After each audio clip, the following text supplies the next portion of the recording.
Good morning. Hello, Kurt. I clean my coffee cup for you. Oh, I feel ashamed. No, don't feel ashamed because we're both equal sinners in this. So you were just saying there's a lot going on in the world and there's so much work to do. Yeah, yeah, we got a lot of work to do, and there's a lot going on in the world. And the two big trends, of course, are the global shift in power and the rebalancing of power and agendas as it's happening, and the attempt of the empires to reassert themselves. I, And okay, okay. okay, well, I mean, okay, that's just one, right?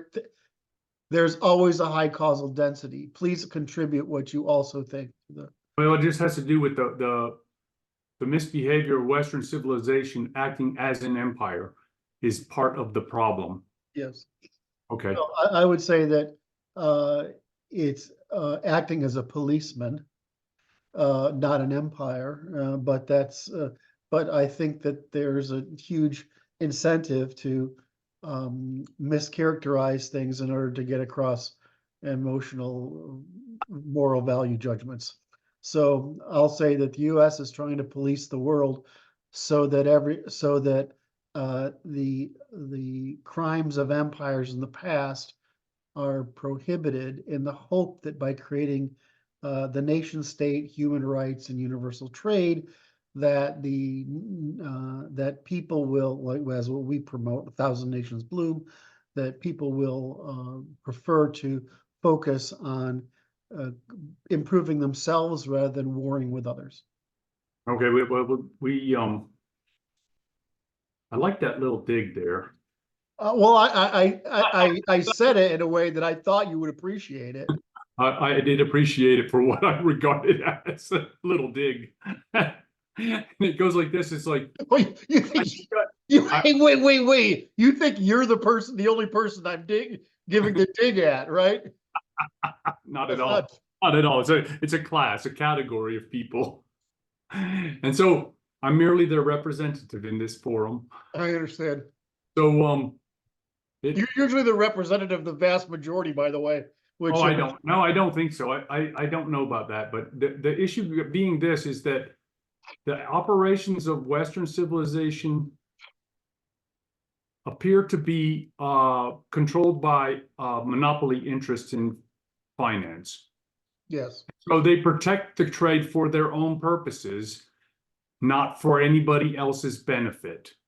Well, again, I would say that they are riding on what the Europeans, British, and Americans have built, just as the left is riding on those things. But the objective that was laid out by the people who were of good and moral foundation trying to put this together was, as I stated, a moral ambition. The fact that it's like many things we do, it is we move a moral ambition out, but we are insufficiently disciplined in suppression of the criminal opportunities we create by our actions because we presume we presume mankind is as moral as the English aristocracy. Oh, so now this is excellent. This conversation is taking an excellent turn, which is this You're going to tell me I'm right now? manner. Really? That never happens. No, I apologize for that. I'll try to be better about it. The issue with the English, because it goes back to the English, Yep. and the English have this propensity since their statehood or since the schism from the church. So since their civil war, they have privateers, and they let their privateers do damn near anything, and that lacks a moral basis. And so what the problem is that the English founded their Bank of England as a private enterprise under the same auspices. They have pirates in charge. And so this is the traditional European criticism of the British, is they're just Vikings or pirates, and that's how they get away with everything. But go ahead. well, the issue being this is that the morality was steeped out of it by the success of the privateers. And since 1885 is when the privateers boarded the ship of the aristocracy, and that is the moral downfall of the English and Western civilization in a nutshell. And the problem is that it's like they're riding on the back of this great thing, but it's like, who steers the horse, the rider or the horse? And it is the horse is under control of the rider, and the rider is not moral and has twisted ambitions and doesn't care about. Well, I'm trying to compare this to the enemy, and that they use sedition from within while claiming moral virtue. Okay. Right? Because they're actually baiting into hazard, Yes. because they're taking advantage of the higher moral norms of the host population, Yes. to obscure their use of immoral behavior, right? So that's the final. So what you're sort of suggesting is that the English state maintains its innocence by letting its privateers go out and do all the work, and then they defend their privateers once they've done the work. In other words, the privateers go out and do their stuff, right? They conquer new territories or whatever, or develop new business or new markets. And then they say, well, we have to protect our people because it's their whatever. So now the state isn't deliberately expansionary. Right. It's the population that's expansionary, and the state is merely maintaining its position as insurer of its people. So you can look at this as, well, I mean, if that was only possible for the Greeks, Europeans, from the Greeks to the British and the Americans, because we have a tendency to develop technology specifically for entrepreneurial purposes in war.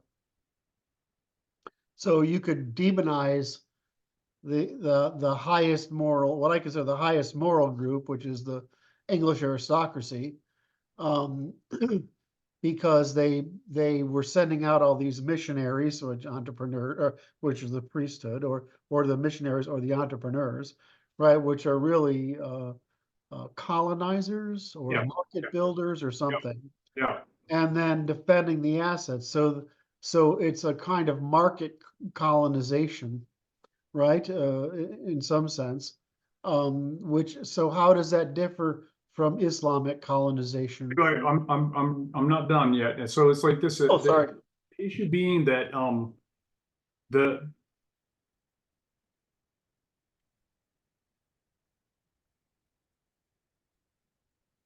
English, the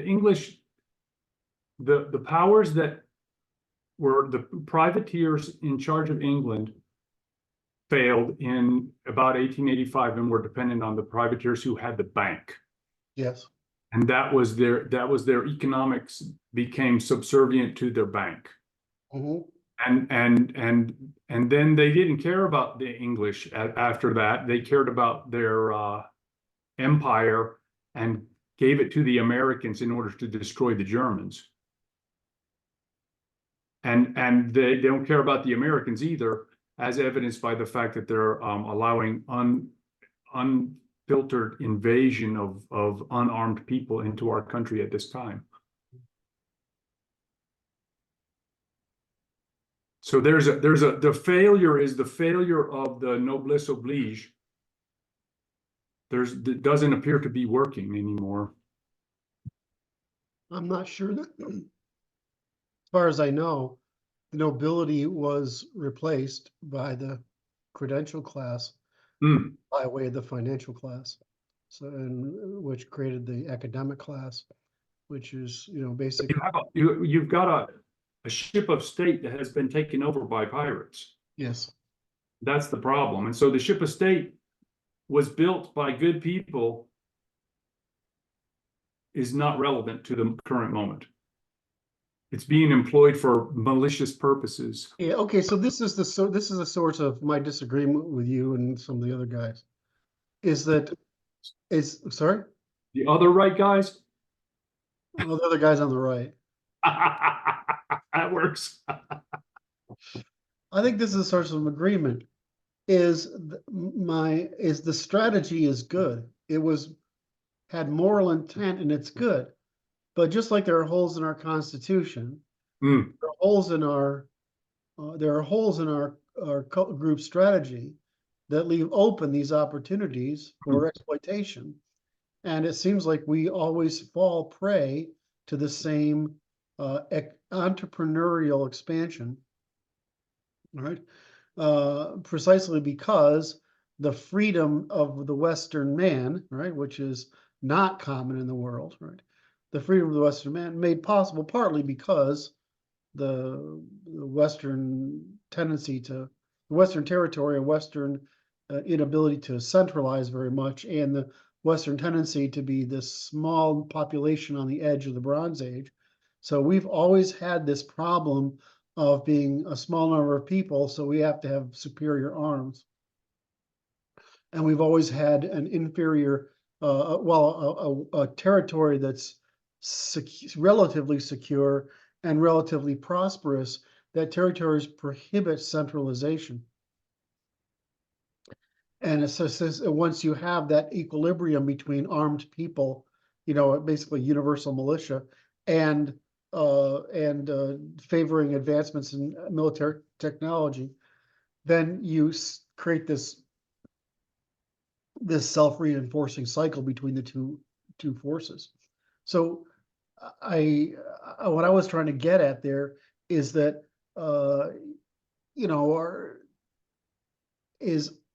my point is that the strategy is good and just and moral, just like the Constitution is good and just and moral. But saying that it is good and just and moral is different from saying it is sufficient to suppress the bad, unjust, and immoral. And so I think the reason I say this is I'm rather plug the holes than I would give up on the group strategy. No, we agree. Yes. So you're right. That's one. You just said that to put a mark in that my was book. even saying that was a dig.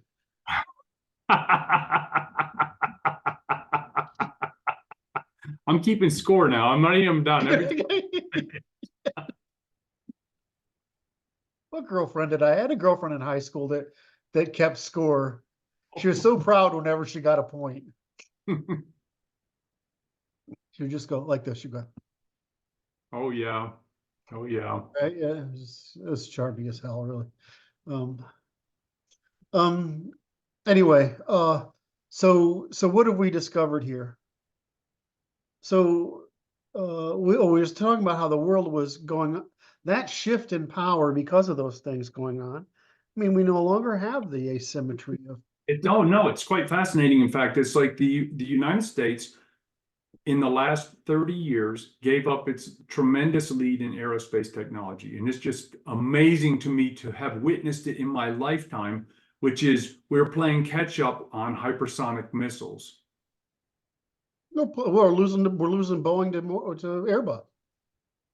And the reason is that you have to, in strategic industries, you have to have a private-public partnership. And Americans are just against this. Well, you're against it if you're building a domestic, conquering a territory, right? But when you're competing in the world, right? You domestically, when you're competing in the world, there's no history of technological excellence that doesn't have public-private cooperation. You got to defend your strategic industries. Now we're seeing it. I mean, I don't know if you're watching how much chip stuff is coming online in the United States right now, but I mean, these things are freaking massive. Mm-hmm. So Samsung's here, and we got this new Grok chip here, and this new Grok chip, Grok chip, whatever it is, which is amazing. Is completely built here in the USA. So we can catch up, But there's only, when you take a country like China, who has very little obligation to its people and very high extraction and to direct to capital investment, or then you look at this problem, you say, well, in order to compete with that, it would take all of European civilization, not just America. We keep comparing America to China, and it's not. Well, America's a state within Western civilization, but Yes. China is a civilization state. Yes. India is a civilization state. Russia's trying to be a civilization state, right? And the Middle East would like to be a civilization state, but that's not how Europeans do it. We do it through federations of states. So the problem is when we have these dramatic genetic, cultural, and technological advantages, we're going to win, right? I mean, as a matter of fact, that's a huge advantage. But when we don't have those advantages, we are too small a population to be able to compete with people who copied our institutions. I mean, it's just our institutions are just technology transfer, right? I mean, they're just a technology like any other.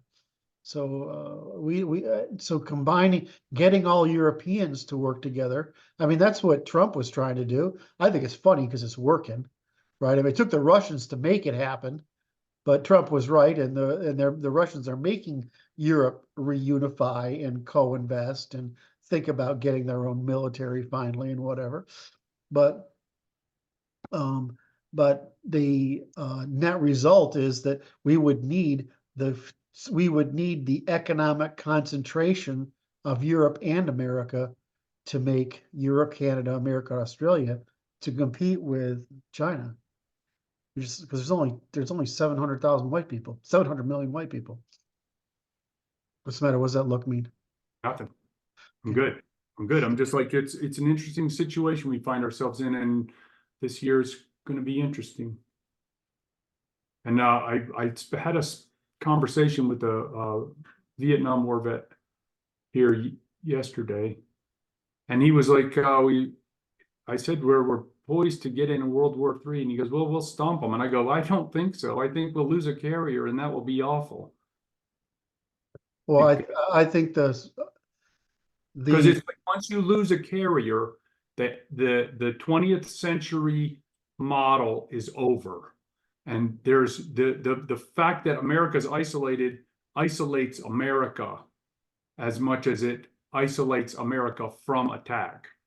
It isolates America from military functionality overseas because you can't get the stuff there.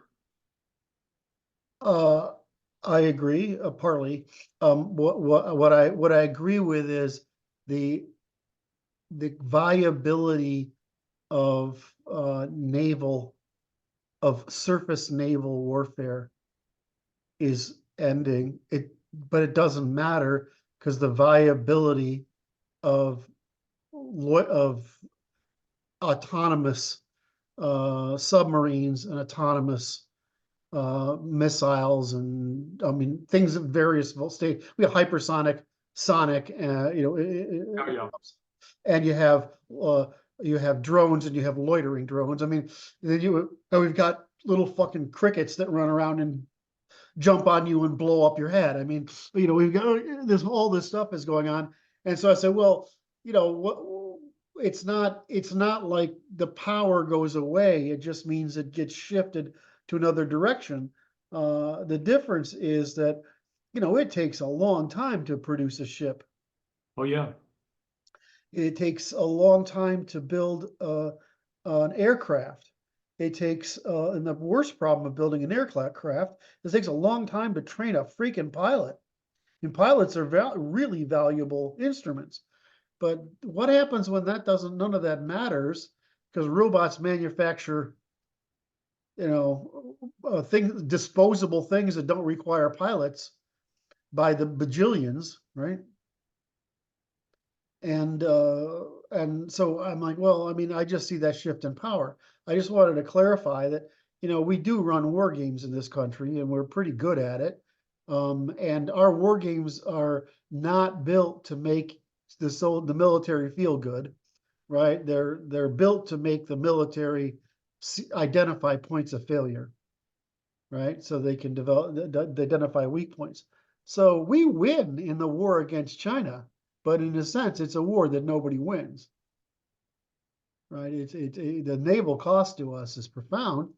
And as I think Mr. Zihan is trying to, thump on he says, look, we used to have 800 destroyers or something like that, and we Yeah. were able to police the seas. Now we've got 200, and we Yeah.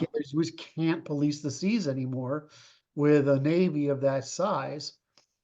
So, and we don't soon won't have the population to staff those destroyers anyway. I find these population studies to be interesting because I'm like this. It's like everybody does this extrapolation, and I regard it as an inferior form of prediction.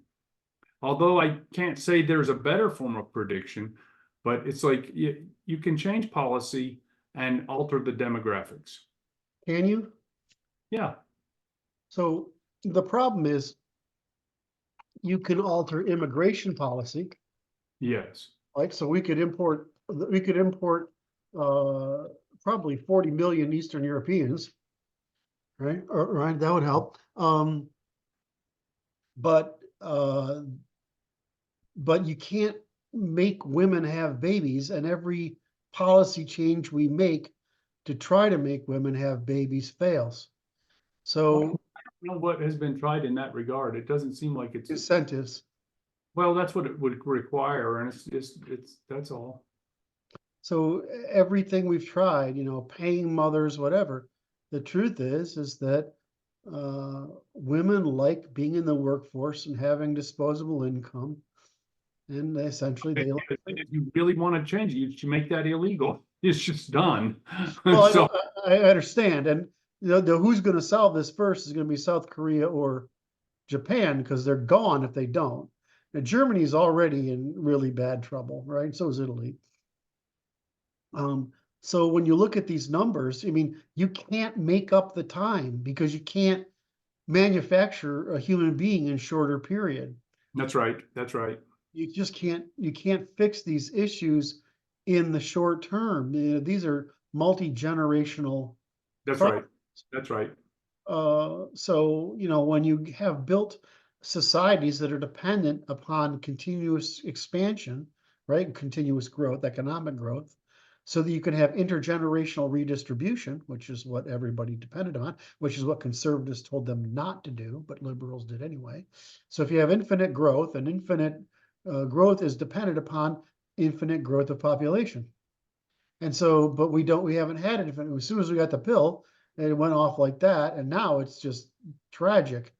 So if you combine the pill with the feminist movement with the female occupation of our institutions, you get this feminine trend toward hyperconsumption for the self and no duty to the society or polity whatsoever, except to increase the rate of hyperconsumption in satisfaction of the self.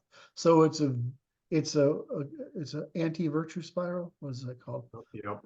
Anti-virtue spiral. So because women are destructive, whereas men have to compete for capitalizing, right? We have to produce, we have to organize, we have to manage something in order to stick out, to get ahead.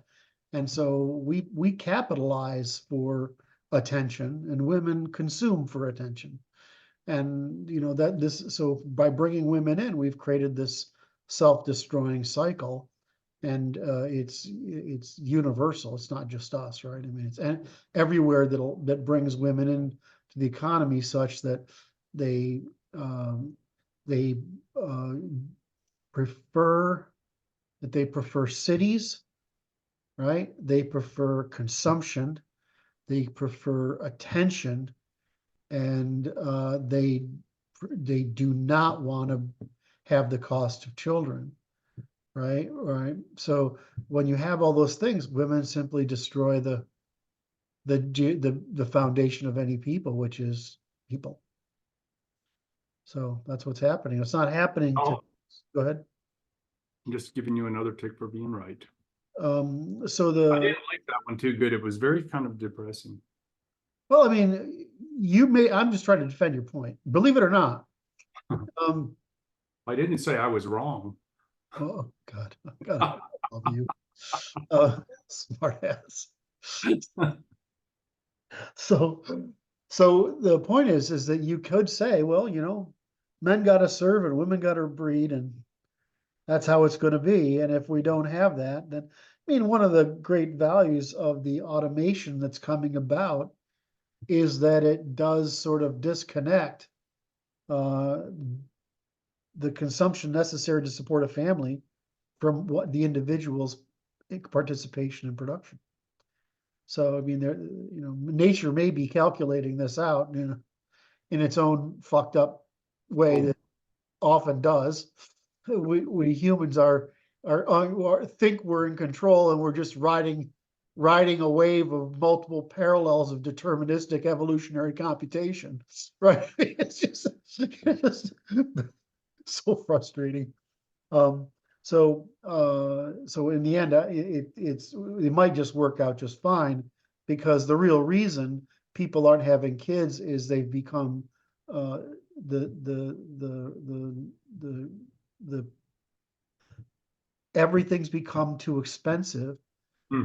and everything's become too expensive because the disproportionate profitability of the American people has allowed for the accumulation of minor rents in every stage of the um, networks of sustainable specialization and trade.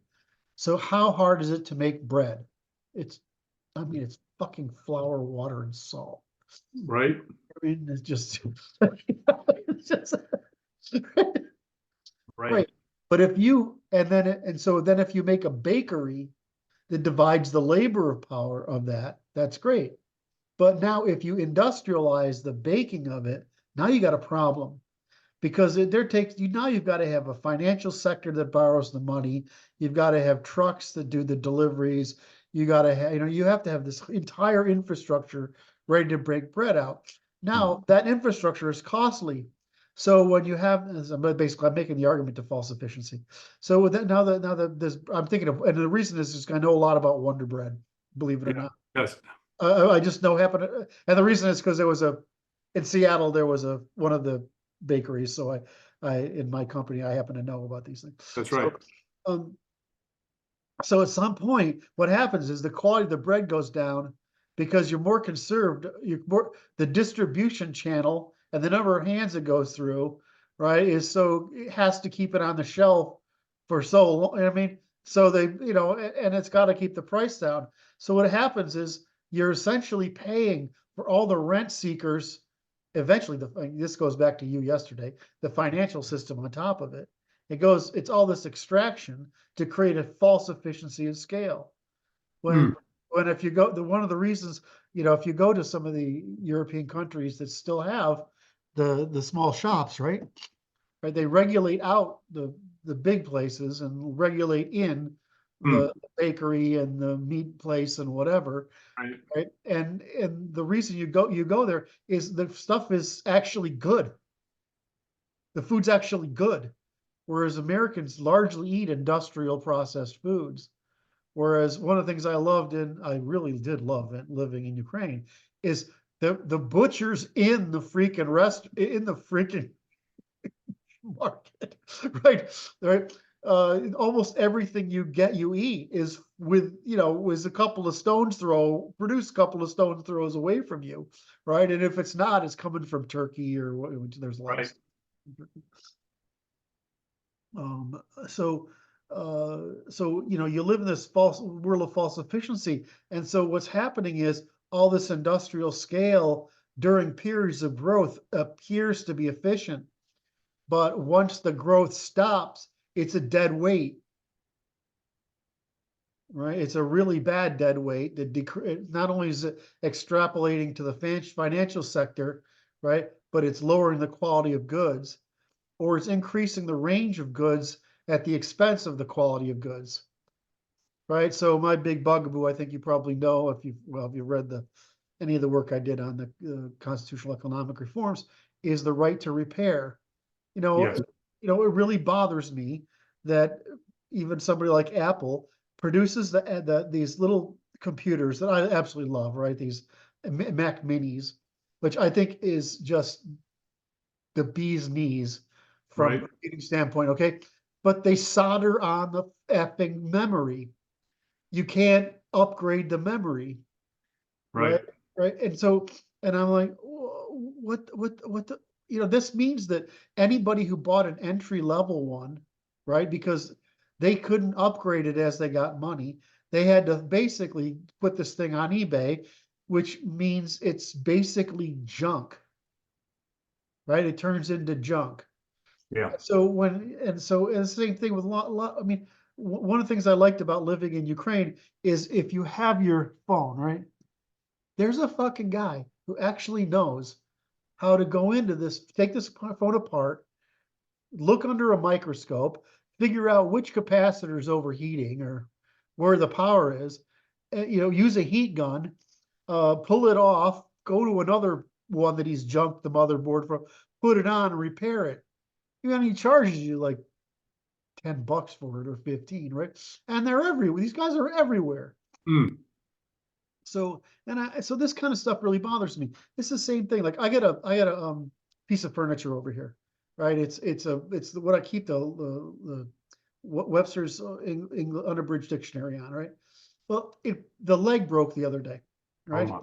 It just fell down. I mean, it didn't do anything.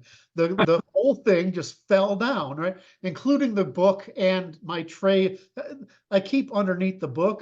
That's where I keep my tray with my extra mouse and my extra dongles and stuff. The crap you just need every once in a while, right? All Right. over the floor. And I pull it up and I pick up the leg that's broken off, and it has the weight of balsa wood. And I'm like, you don't make a piece of furniture out of pine, right? Like this kind of pine, right? If you do, you make it out of really cold weather pine, right? Where the rings are, right? But this thing's light as a feather. And I'm like, of course this structure doesn't hold together. It's designed as if it's made of oak, right? But it's actually not made of oak, it's made of pine. And it's just, and so it's like, well, that was a false efficiency. In other words, it was a false Right. saving. It's hollowed out. Right. And same thing when you go into people's houses. This always bothers me.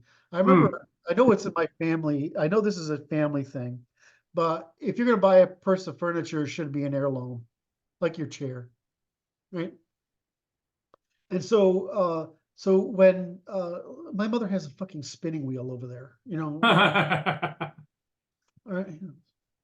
Anyway, that was one of her. I don't know. She just liked the spinning. It was the spinning, right? So you buy these furniture. And I bought antiques when I did my house, but that's a taste thing. I understand.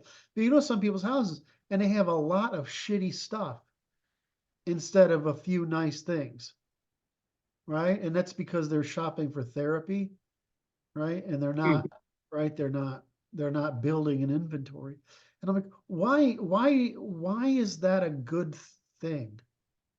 We're in this weird situation, which is like this, it's like ad hoc, Yes. which is this will do for the moment, and that's what I need to do to make it through, is ad hoc functionality, and it's minimalism, and it's not sustaining, intended for sustainability. Yep. But No, I know. Well, go ahead. it's okay. We're in this. The point is false efficiencies of predicated on continuous growth that needs continuous reproduction, Right, which which we is don't have. we call it Ponzi. It's a Ponzi scheme. Just like the Social Security isn't a Ponzi scheme. Yeah, it is, because the people who are they're paying in are not it's not saving and being invested.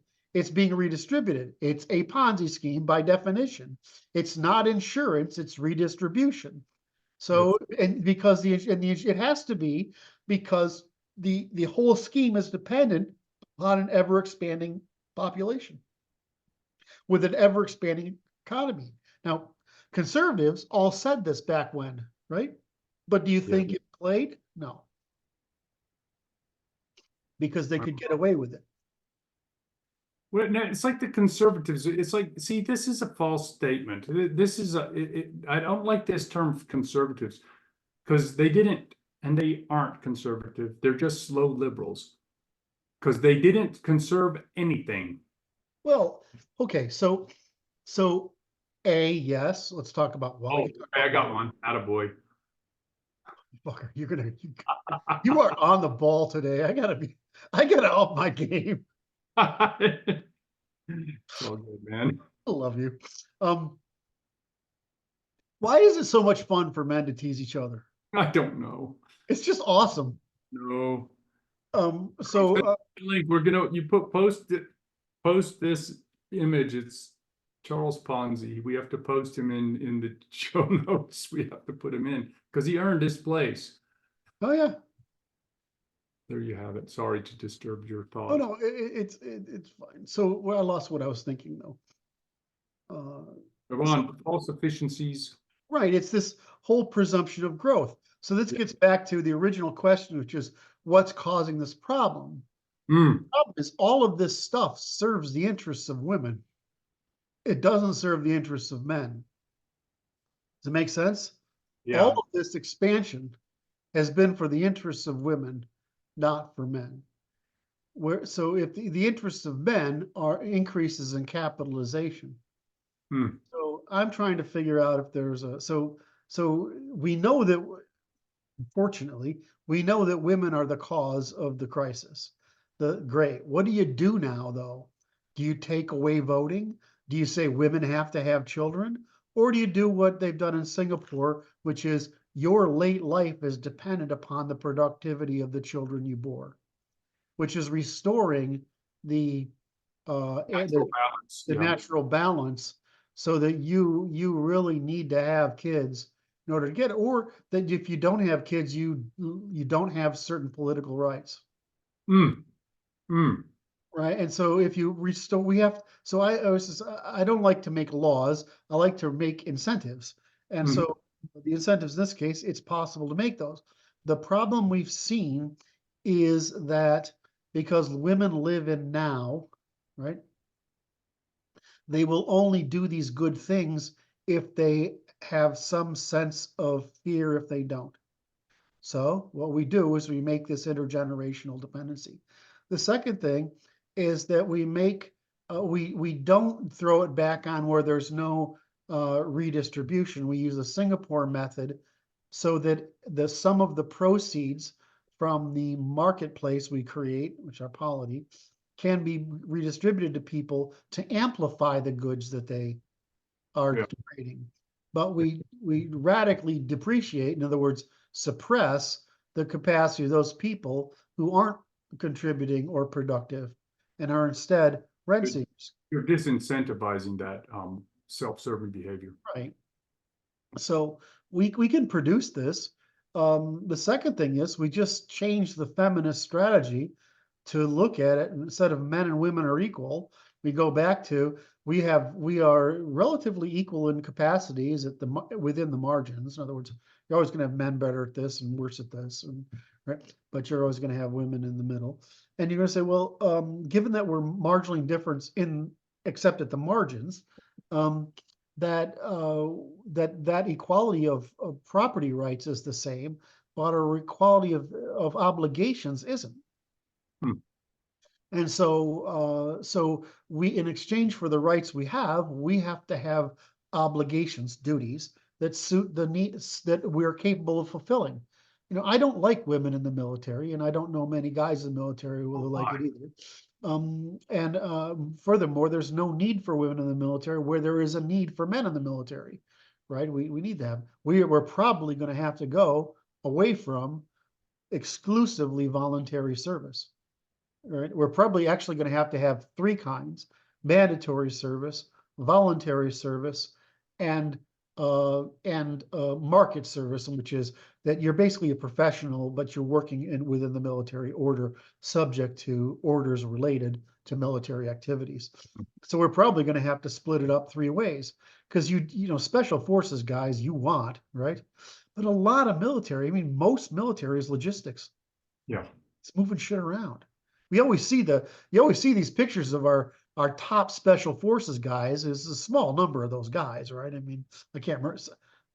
Somebody told me recently, excuse me, I read recently what it was, and I was like, okay, that's a really small number of special forces guys, but that's what we see. And then, you see the guys in the guard who are working on weekends, the guy in training. But most of the guys are loading airplanes or repairing. Yeah. yeah, So you have something in the logistical. I think I forgot to bring in the repair guys. You have something in the logistical chain. I mean, look at the I don't know if you've ever seen guy. Your father's in this business, so you're in the industry, so of the military history.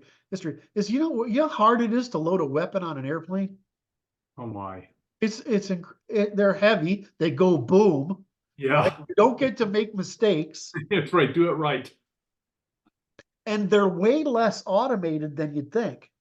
Right. Like I would think that you'd have industrial robots doing this shit, right? I mean, you just wheel the thing, you drive the thing out. It's got a cart. It's got, aim 4 missiles on it. And what's the other, what's the one, the big nose on the front? Hellfire missiles, right? You go out there and you put, okay, I got one here, clump, and go, the AI looks up and lifts this thing. Great. That would be fine, right? But now you've got it takes like 6 guys to do this fucking thing. And if you watch them do it, they're using like wrenches, I mean, that's insane. And these are dangerous things they're fooling with. So we have a lot of guys that do that kind of stuff. I mean, my father was in Air Force intelligence, and I mean, I look at what he had to do, which was fascinating to me. But it was just like it took a lot of guys to figure out where all the Soviet flights were doing and what they were doing, and what you could infer from that. I mean, I just thought it was fascinating. That's right. So we're going to have duties that correspond to our utilities, not because some people couldn't do the other things, but because there's no need for them to do the other things. That's right. Yeah, it's necessity driven. Right. So anyway, that's my lament on the left, the feminine left financial sector. How do I say this? Shyster salesman, businessman. That's the problem is that hierarchy is appealing to the malincentives of women's hyperconsumption, right? And my second problem is that they did the same thing to democratic voting, where it became a market, a commercial market for goods, for services. It might be goods, but certainly services. That became a feminine disposition of care, and far too less one of innovation, adaptation, production, and capitalization. And what's interesting, it kind of goes to this. It's like you see this in the money supply. So initially, civilization was based on barter. yes, This is about 900 AD we're going back to in Western civilization. It's like barter because no coin. And then the resumption of trade after a while, and then the creation of what Quigley called commerce capitalism. Now we have coins, and we move coin around, and that's a commodity-based financial system. Okay, but then the Bank of England comes along, and then it's paper, becomes paper promises for future delivery of commodities. And then it becomes absolutely divorced from it in the fiat world with in 1971 with the closure of the gold window in the United States. Now we just have paper, which is all based on debt. yes. So it's a hollowing out of the financial system because they can't make good on the promises that they made the last century. And it's just like we're coming to the point where even the promises are not going to be good enough. the thing that is a promise for nothing in particular, which is the dollar, which you get to hold someone else's debt for a minute, is not sufficient to continue to lubricate this system. And it's like, so we're coming to a reorganization, and it's like, So this is one of those things, and you and I don't know. Can I do this with you? I don't know. There are many things in the world that at scale invert, right? For example, the example I use is the economics of your family are the inversion of the economics of the state, right. right? And this is due to a bunch of factors, but your family is basically communist, right? I mean, and your state is basically libertarian at some level. And those two economies work completely differently, and that's because your family works inside of an economy where you're not accounting for everything around you that makes you possible. Whereas at the state, the level, the entire national economy, if you look at it as a system, it's all just equilibrium. There's nowhere. It's like what we talk about in the physics, right? There's nowhere for anything to go in the quantum background. That's why it's right. So once you distill down to the quantum background, that's all there is. You can't get lower than that. I mean, all that can happen is the temperature can get lower, so the excitement is lower. So but when you do that, the frothing, the boiling of the background increases. So I mean, it completely makes no intuitive sense. So if we go back to this issue of where we stop thinking about money as a thing that's static, like a price, and we just think of it as a store of time, but time is of different value to you and me. Yes. Right? Then what we're doing by borrowing from the future is we're making use of that time that is sitting there static. It's not doing anything. So the trick is you should always maximize. This is what rich people do, and I've been a rich guy in the past, certainly not now. But what you do when you have a lot of money is you maximize your debt, right? Because you can probably get debt at a lower price than the investment you can produce from it. Right. So you can get higher returns on borrowing time from the future than you can. In other words, does that make sense? No, I understand this. And it's like, so this goes to confidence, which Martin Armstrong talks about. And it's like this, he says, you cannot borrow, you will not lend money if the people have no confidence. Correct.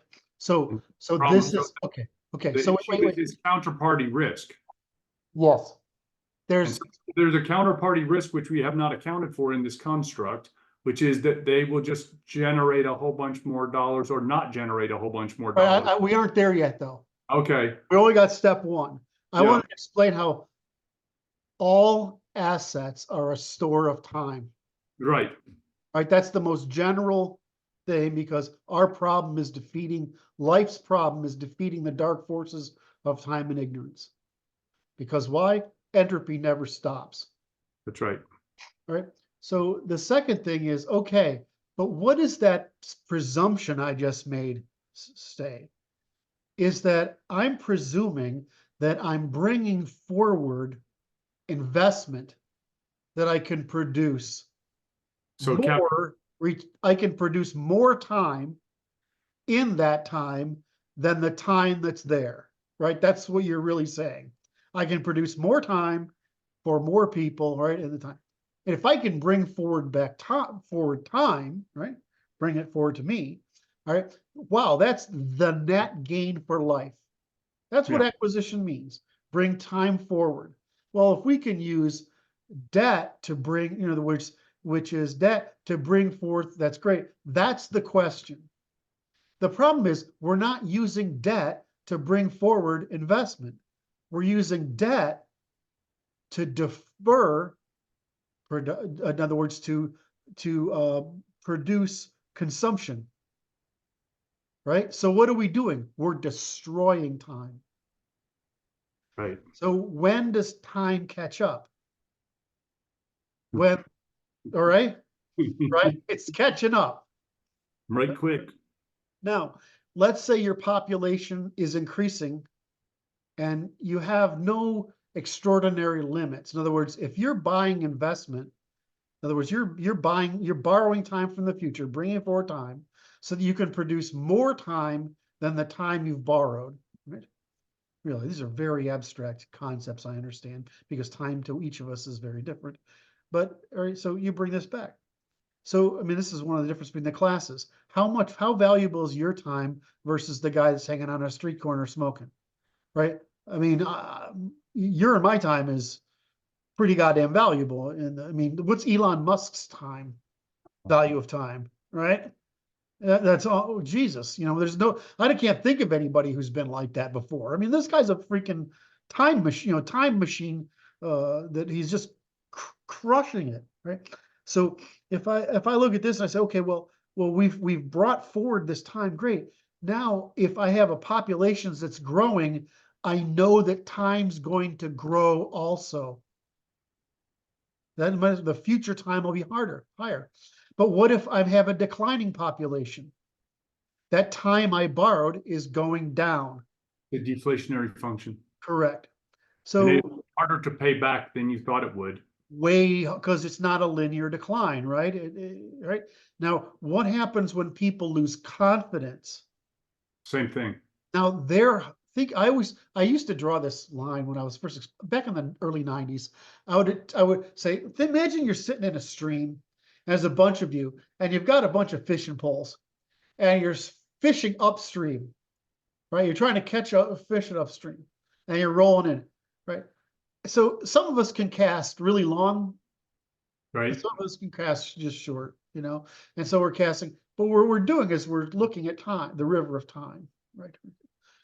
So what happens when when you're out, we're fishing in this river of, I think people mostly can understand that time is coming at us, and some of us are, and so that's the division of labor, right? The division of temporal labor is Right. some of us are, casting that right there in front of us, and some of us are, putting a, big heavy fucking weight on it and shooting it out of a conceptual cannon that goes way out into the horizon, and we're fishing down there. Well, the opportunities are cheap down there because there's not so many fishermen, right?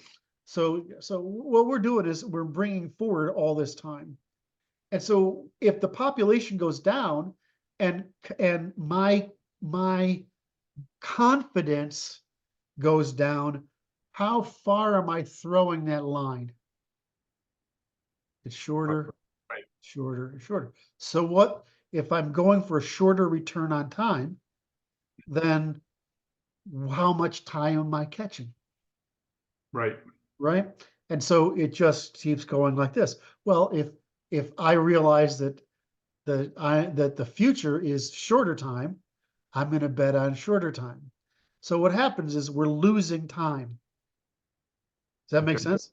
Oh, When yeah. we've depended upon greeting it. So yeah, it's right. Now, what you're saying is, holy shit, not only are we not investing in things here that are bringing time forward, we're investing in consumption. And now we invest in consumption, not only borrowing for consumption, we're inflating it. So we're destroying the value of a thing in the future anyway.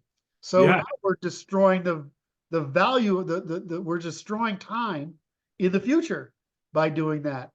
So you're saying is I have to have more growth despite a declining population and less confidence.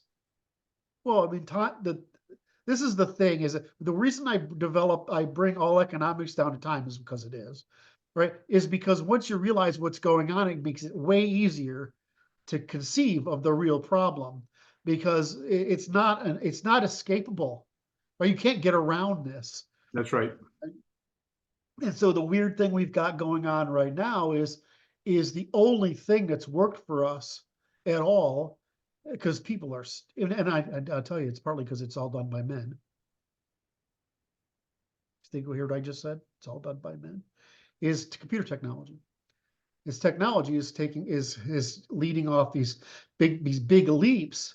And this new one, if it works, right? I mean, it's starting to look pretty good to me, but I mean, I have a pretty deep understanding of what's going on, enough so that when I listen to these talking heads every day, some of them, like the one I was listening to before you and I started today, I was like, why are you too fucking stupid to write books, right? And then some of them are like, okay, he gets it, but it doesn't seem like many of them get all of it. So, because your real understanding how the brain, what the future of AI has to do is Yeah. not complicated. I mean, the brain is not that complicated. What the problem is, it was unimaginable to us how much compute it would take to Yes. mimic the brain, as if we have to do uh, pre-computing in wide areas. In other words, broad depth. So that's why we're ending up with linguistic interpreters, like the major LLMs, and then we're ending up with experts, right? Which is basically things that are good at very special things. So that's happening. And the second thing that's happening is that it's how many cycles of attention recursions can I have? Now we didn't have any recursion, and now they're beginning to see we need recursion. And so what they did first was break it into steps, right? Which is a recursive problem.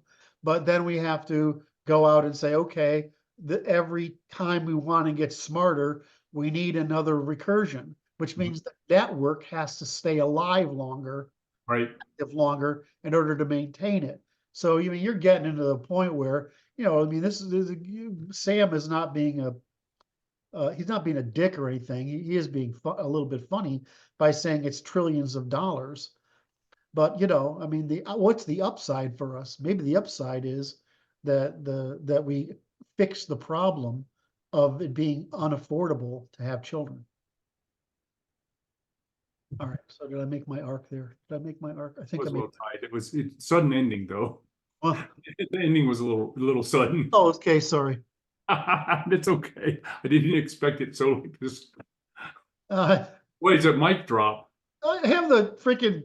I'm teaching Kurt. I lose track of what I'm talking about fairly easily. Yes.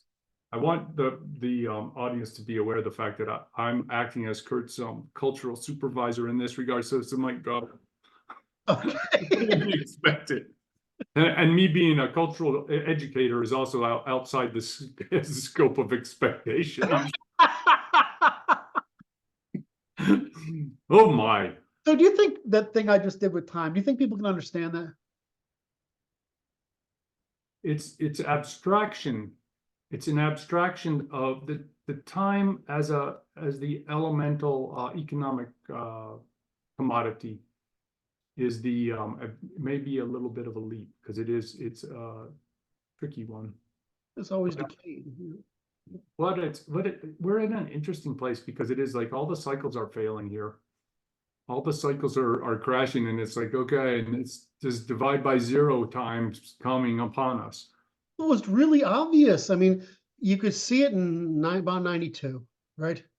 But it was like, okay, well, we have a lot of time. By 2004, it was only 10 years later, 12 years later.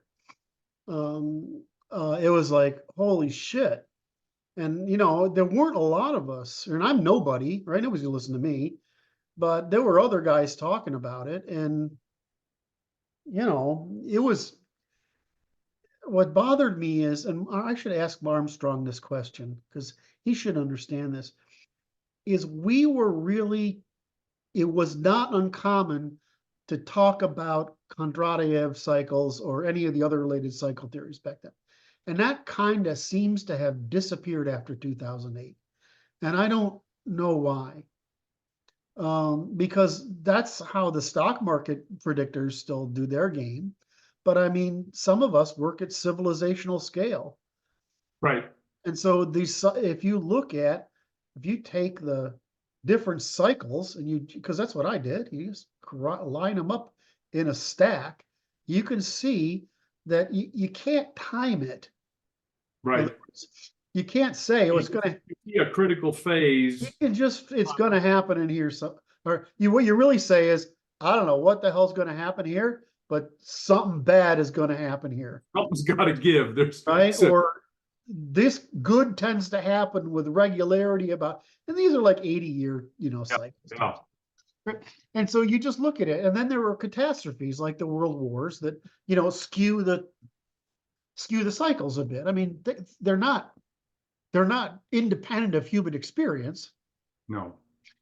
but I mean, evolution, the way I put it is evolution. We tended to speak of it as markets. Today, I would say is evolutionary computation, works dependent upon a very small number of variables, and it produces this kind of periodicity, just like all the rest of the universe produces some sort of periodicity, because everything's subject to entropy, disequilibrium and equilibrium, right? I mean, so It's a frequency modulated signal. exactly. And so, things can interrupt. You can have events that are interrupting. But anyway, so we're in this year, like we were started out this discussion, we're in a period where the things are crazy, right? Oh, yeah. I heard Elon Musk this morning say, well, you can look at it two ways. You can say, well, I curse you to live within interesting times, Right. right? Or it's a curse, right? May you live in interesting times is a curse, right? But then you could say, well, wouldn't you rather live in an interesting time? And I kind of like the interesting time part of it. I tell this story when I learned about that Chinese curse like this. I learned about it when I was in college, and I said, You learned something in college? I don't. Well, it wasn't directly related to the coursework by any means. But it's like, may you live in interesting times is a Chinese curse. And I'm like, I thought as a 20-year-old, I'm like, I want to live in interesting times. And then the way I tell the story is, that's what I thought when I was 20, and I'm not 20 anymore, and it's a lot more spicy than I anticipated. Wow. And it's not like I get a choice anyway. It's okay. It's like, wow. I tell the people this, I go, look, I have a time machine, right? I'm going to let you use my time machine, Kurt. And we're going to, on the condition that we have $100 bet. And you're going to go back and tell your 25-year-old self what's going to happen. And if you don't get thrown in a loony bin, you get the $100. Because it's unbelievable the transformation that has occurred in this time frame, right? Unbelievable. I'm thinking actually, because how old was I? That was the 80s, right? Mid 80s. Yeah. I probably would have, the seeds were there. If you went back another 10 years, you wouldn't know. I mean, if you're in the 70s, if you told me I had a lot of knowledge, what? No way. No way. In the 70s, you could not imagine it turning into this. No. And okay, here we are, and it's fascinating to watch. Well, certain things are interesting, like technology really did move more slowly than we expected. Okay. The two things that have screwed us up are the civil rights era destruction of immigration and the pill and feminism. I think we would have recovered from the Jewish invasion relatively quickly if it wasn't for those two events. That seems to have been the real problem. If I could, of course, change anything, it would be to prevent the world wars. And if I could change anything before that, I would kill Napoleon in his crib. Because you wouldn't get any of the bad things if it wasn't for Napoleon. He's really the start of it. What's so funny? What's that? You got that smirk on. And Well, like, back to the French again. Oh, that's all. Always wrong. Wait, no, I got to give you another one. That's for the French. You're right again. I'm right again. You've been right a bunch of times. That's 3 times so far. What? That's 3 times so far in this little conversation. All right, so one of the problems I have in our work is, can I make the time question, the time story intelligible? And it's I think you have to do it like Bastiat did, and it's like what does it take for you to get the thing? What does it take for you to get the thing? Yes. Whatever the thing is, right? So we can look at this right here, right? Yep. And it's like, okay, to make it, you have to go get the dirt to make the thing, and then make the oven to make the thing, and then and then shape it and do all that. And it's like, okay, that takes that much time. Yeah. Right. And then, okay, then every capitalization that allows me to buy it from online or wherever is just shortening that time. That's time. And that's all you're talking about. Who's I talking to about this? Yeah, my favorite, you're talking about you're saying, elaborate on the iPencil story. Yeah, it's the pencil story. And the great thing about the iPencil, and I can't find this one. I've read it, but I can't find it. And and it's not, when I search for hamburger in my notes, I can't find it. So there's a thing called iHamburger. And the difference, and it's the same thing as the iPencil, except you actually can't produce all the goods in a hamburger at the same time. Right. Right, without mass transportation, right? Because of the climatological effects and all these things. So, so you say if we broke it down into enough of an example, you have to make it concrete enough that a person can understand what the hell, what are you talking about time? How is it time? And it's like, okay, because commerce, and how does that time? And it's got to be time to me, right?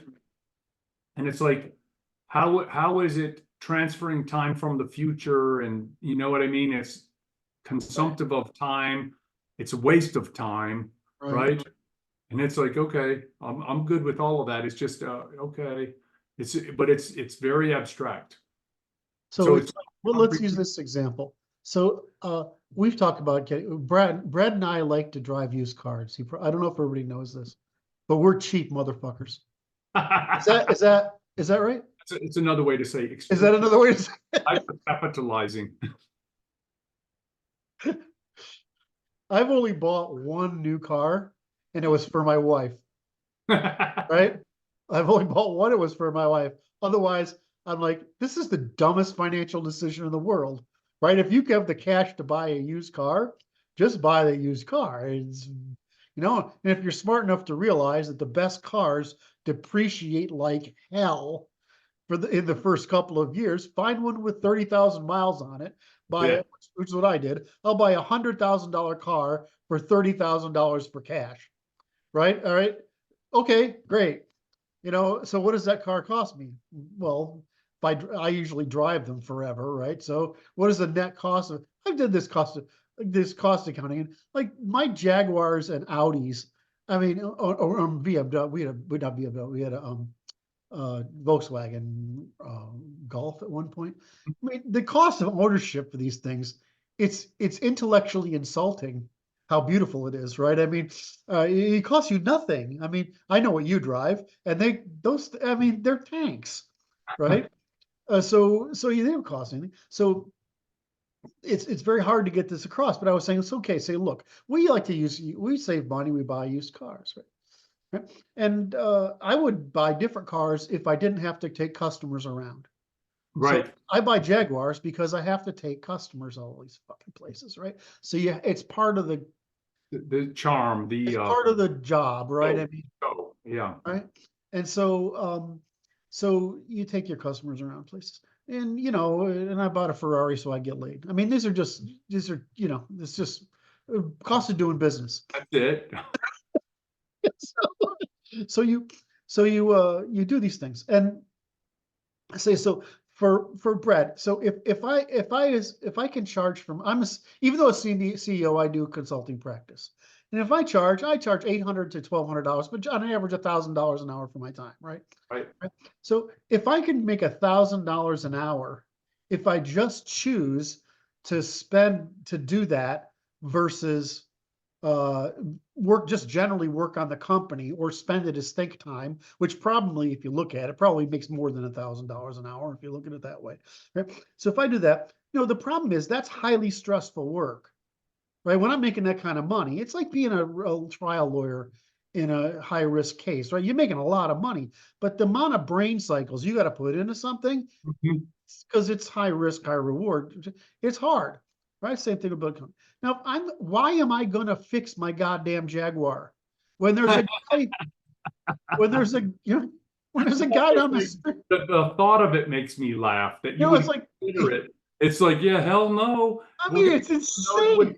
We'll get a guy who knows what he's doing, and he'll do it, and it'll be so much cheaper. Right. Not only that is, you know what? I look at it this way. It's like, look, I won't think about it. I won't worry about it. All right. I won't question my judgment. Or whatever. So does that mean, all right, I don't have to buy the tools to do it. No. I don't have to reserve a block of time. I don't have to order the parts. And these guys, the guy, I'm thinking of a specific guy. He's been, I'm sure he's out of the business or dead by now. Sure. But I used to use a guy in Redmond, right? He's been doing these Jaguar, because there's a lot of them around that area. He's been doing this shit for 30 years, right? Big, he knows the routine, man. He knows it. It's like brain dead for him. You bring him in, he says, and by the way, I want to do your cylinders in 2 years or something right. Right. And you're writing this guy like $300 or $400 or $500 checks. Okay. Yeah. You know what? Yeah. He's happy. Mm-hmm. And it's just cheaper to do it. I got to the point where I can't pick up the dog, mow the lawn, do gardening. I can't do that stuff because it's a bad use of my time. Mm-hmm. Right? It's not like I'm just sitting around, blah, blah, blah. I think most people don't realize that if you're running a company, $100 million company, your brain is never off. You're never not working. And so I'm like, if I have to spend a day doing that or whatever, it actually makes me it's like building a house of cards and keeping it stable. And then the house of cards falls down. And I got to when I go back to the new topic, I got to build the house of cards again. Right. It's a lot of work. So I don't know why people can't understand that time is very different to people. If I've got time to sit around and hang around in a corner, smoking cigarettes or getting high or talking shit, right? Or play video games. Right. The reason I used to play video games is because I needed a way to stop thinking. Right. Right. It's just some people have to lift weights. Some people have to, drink. I don't know, whatever it is. Drinking works for me, by the way. I just can't afford to do too much of it because it's not good for me. But anyway, so you go off and you do these things and you're like, well, I can't justify doing those behaviors. And whereas this other guy, your time is not. So it's the same thing for why is my healthcare more expensive? It's because I can't afford to wait. Right? I mean, I had concierge medicine, right? You go to a concierge doctor because he's only got 300 patients. Mm-hmm. How many patients do you have? Do you wonder? I bet you don't. Phenomenal number. I don't know. I just I was thinking about my job, and it's like I solve trivial problems for a wide variety of people. Is how I do it. Mm-hmm. And it's like, okay, that works. That's okay. It's not an ideal use of my time, I'm sure, but it's okay. That's what I do. Except when I'm working with you, then I'm solving tremendous problems for everybody, right? That's how I balance it out. That's what we do. So anyway, the idea being here that time is actually the issue. And so for some people, when we say time is money, I kind of, it was like money is time. I think it's equivalent. Yes. Money is literally time, quite literally a store of time. But the difference is that what's the value of time to you and I? That's right. The value of $100 worth of time to somebody might be, is days, and the value to some of us is, well, it's minutes. Right. And so that's why you brought up money originally in this conversation, is it's universally commensurable, specifically because the meaning of time is subjective to each of us, That's right. which is, I guess, hard to put our arms around. Subjective value, right? It's the value of time is subjective. The purchasing power of money is therefore individually subjective, but market objective, Yes. right? I just found that if I can get people to think of this sequence of commodities as the medium of exchange, right? Which is a highly frictionable issue. Then you Yeah. go to hard money as a medium of exchange. And then you talk about a debt instrument against money as a medium of exchange. Then if you go to a financial instrument as a debt against future earnings, and then you go to a debt instrument about speculative earnings, and then you go from financial instrument as an absolutely negative return instead of earnings. So we go to I'm gonna recap that a little bit. So a money as a debt instrument is like a dollar, Yes. is currently dollars. Money as a leveraged against future earnings is a bond. Yes. I'm making sure I get all the pieces because I'm not certain that I have all the pieces there. Well, There's yeah, you're going to be close enough because I'm sure you're close. the leverage against a depreciating return is just a damn bad investment. Yes. It's just a loser. But if you can convince somebody that of the Ponzi scheme, right? Well, we can steal from them. Right, we can steal from them. That's what's going on. And massive scale, which I know is one of your bugaboos, right? It's one of the things that pisses you off the most, is how all this theft is happening through the financial system. It caused me, when I learned what the dollar was, it caused me to become irritated enough at my alma mater, my college, to want to sue them for $1. Just to make them lose. Because it's like, you have defrauded me. And this was 17 years after I got out, and I was freaking hot. And I'm like, just because it's like, I'm not capable of operating within a social structure because I don't understand the basic terms in all contracts, That's because right. you failed to adequately prepare me for this, which I presumed naively and falsely that they were going to prepare me adequately to enter into the minimum of a civil environment. That's right. Especially when, as far as I know, if you can teach this. I mean, we've had this discussion 100 times. You can teach this stuff in high school. Oh yeah. It's not something that should be that difficult. And the reason they don't is partly because of the state institutional system. Is if I have Johnny from the wealthy family, I have Mary from the middle class family, I have Jose from the lower the working class family, and Tyrone from the bottom family. You knew I was going to do this, right? I was watching your eyes. Like, How many names have I got to say before he says it, before he catches on? Believing it. Oh my. Okay, so what about the mixture of these classes? God, why is teasing you so much fun?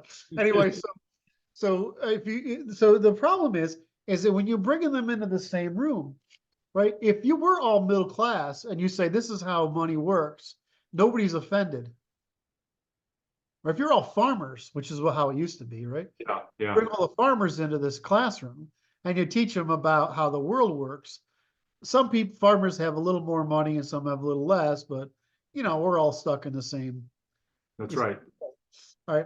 But when you get out today, I mean, if you have an upper middle class family, right, child, middle class child, lower middle class, an upper proletariat, middle proletariat, lower proletariat, and we call the out of sight.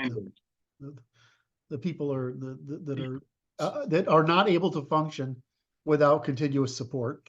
Right. You have that. I mean, let's even take out the lower upper and the upper. Let's take them out. Right. So if you have those classes together, the minute you start saying, well, it's because your parents are fucking morons and losers, right? You know, this goes home. This gets brought home with them. And Right. mom and daddy say, you tell them teaching my kid I'm an asshole. I mean, they don't want to do it. And so they have that. So that's the way they do it. But then they also say that they don't want the kid to think he's worse, or they don't want to create class conflicts. Well, great. Separate your kids by classes so you can tell them the fucking truth, or figure out a way to do it so that you can tell them the truth. What are you thinking? I'm processing it because it's like, I think you can teach the basics of it without causing class offense.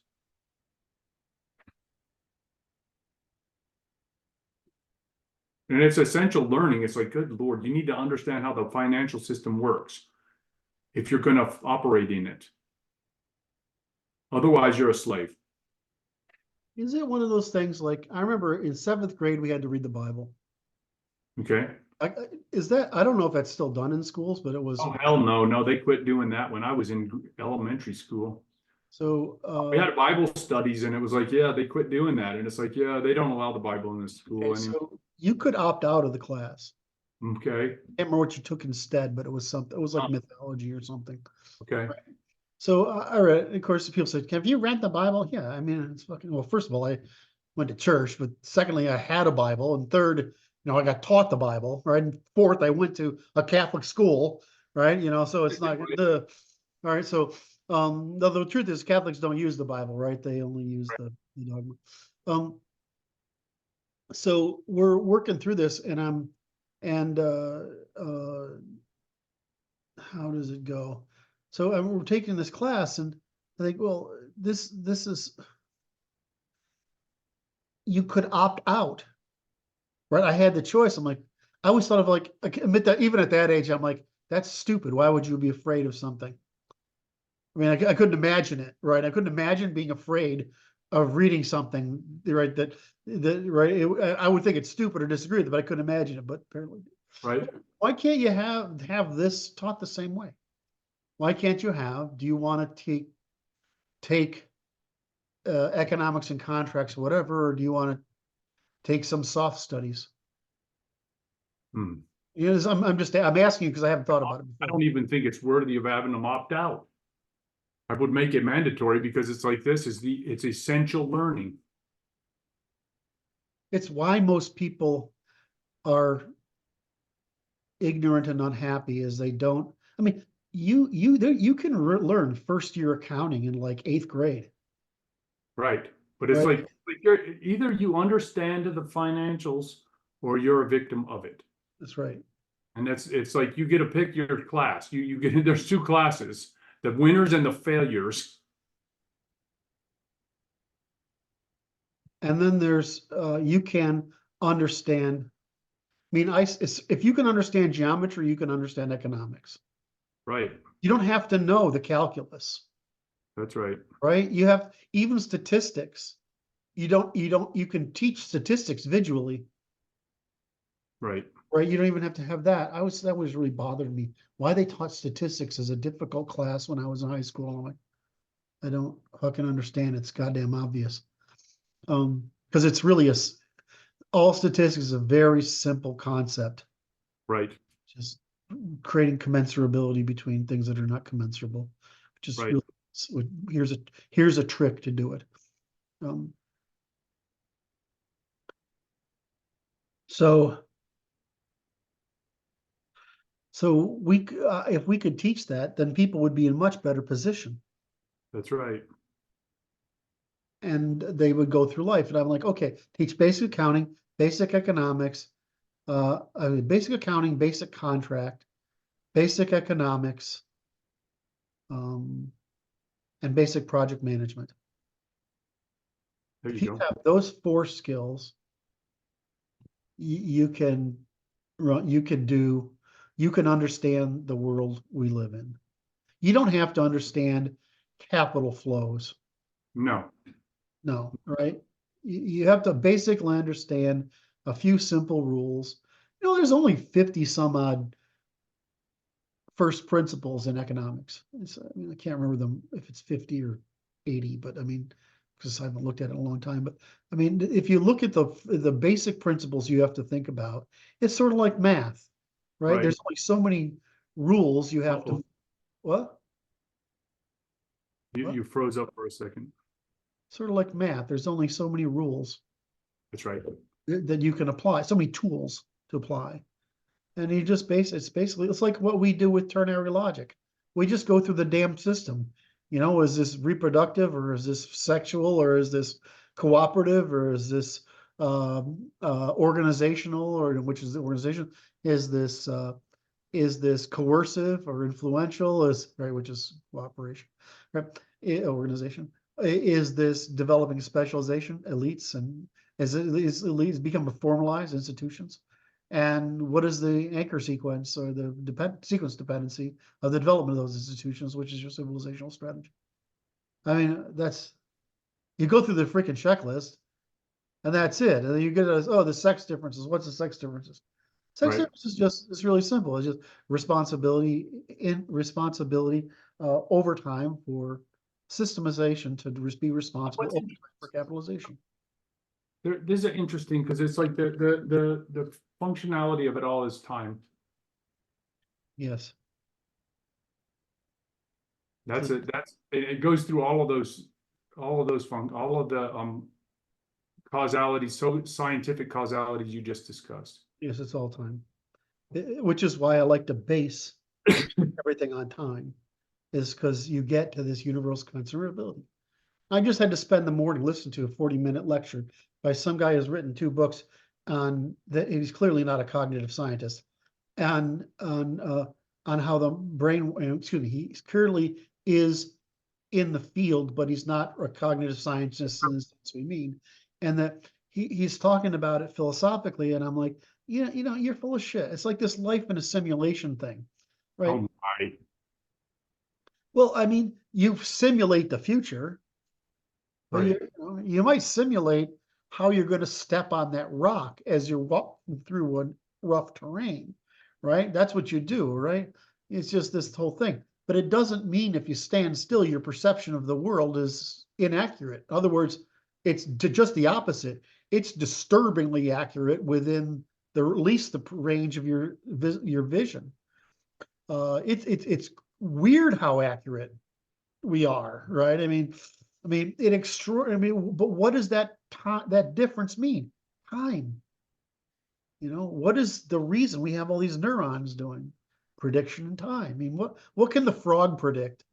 There's a black spot over there. If anything, a move, right? I mean, that's it, right? I know I studied ducks. I think I told you this a bunch of times, but I studied ducks. Ducks are dumb as a rock, right? And they only have like a half dozen behaviors. And you program a duck, except for all the artificial stuff like I flip this or do that or I nibble this feather. What you can't judge, but their social behaviors, it's like you're stupid. They're dumb as a rock, right? But I'd love to know what's going on in a fly, right? I mean, because those things are happening really, really fast, but it's Right. even dumber than a frog, right? But it's amazing how good they are with motion. Like I can fly and land upside down on the ceiling. yes, I'm like, wow, that's impressive maneuvers. and so they're smart, and I can't remember how many neurons they have. It's a bigger number than you'd think, but it's not it's not a big number, right? And so you look at it because there's some of these things that have like 30 neurons, right? I mean, there's some life forms, they have just very small numbers, right, or a couple hundred. I can't remember how many a fly has, But I mean, what you can do with just a few neurons is a lot, right? If you don't have a very complex body, what are you doing? What do you do? Figure out how many neurons are in a housefly. That's a great question.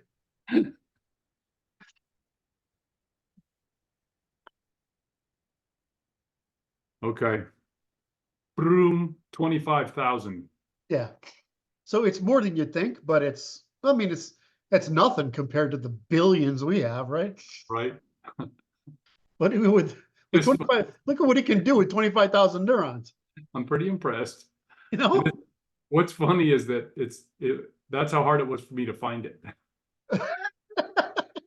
Right? It's like, oh, that's gotta be, someone knows that number. Anyway, all right. In this, we've had a great conversation about time so far. Just turned out to be one of our more interesting conversations that isn't, right? It's actually directly related to the work we're doing right now, Yes. right, in the pamphlet. And so it's worth talking about. But given when we say entropy, what are we talking about? Change over time. Right? So if entropy is pressure is the force, entropy is its primary means of release, and density is its primary means, as a secondary means of release, meaning that the very small part of the universe ends up as mass, right? Most of it ends up as space. And that those things happen over time. You've basically got the three denominator. Well, sorry? Time is the denominator. Correct. And so what we're really trying to do to persist is buy time. That's Well, you know what's interesting is like this is so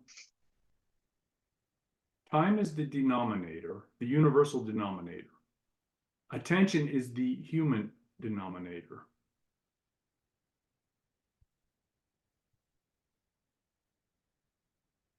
I'm trying to make sure that's right. I'm not sure yet. Go ahead.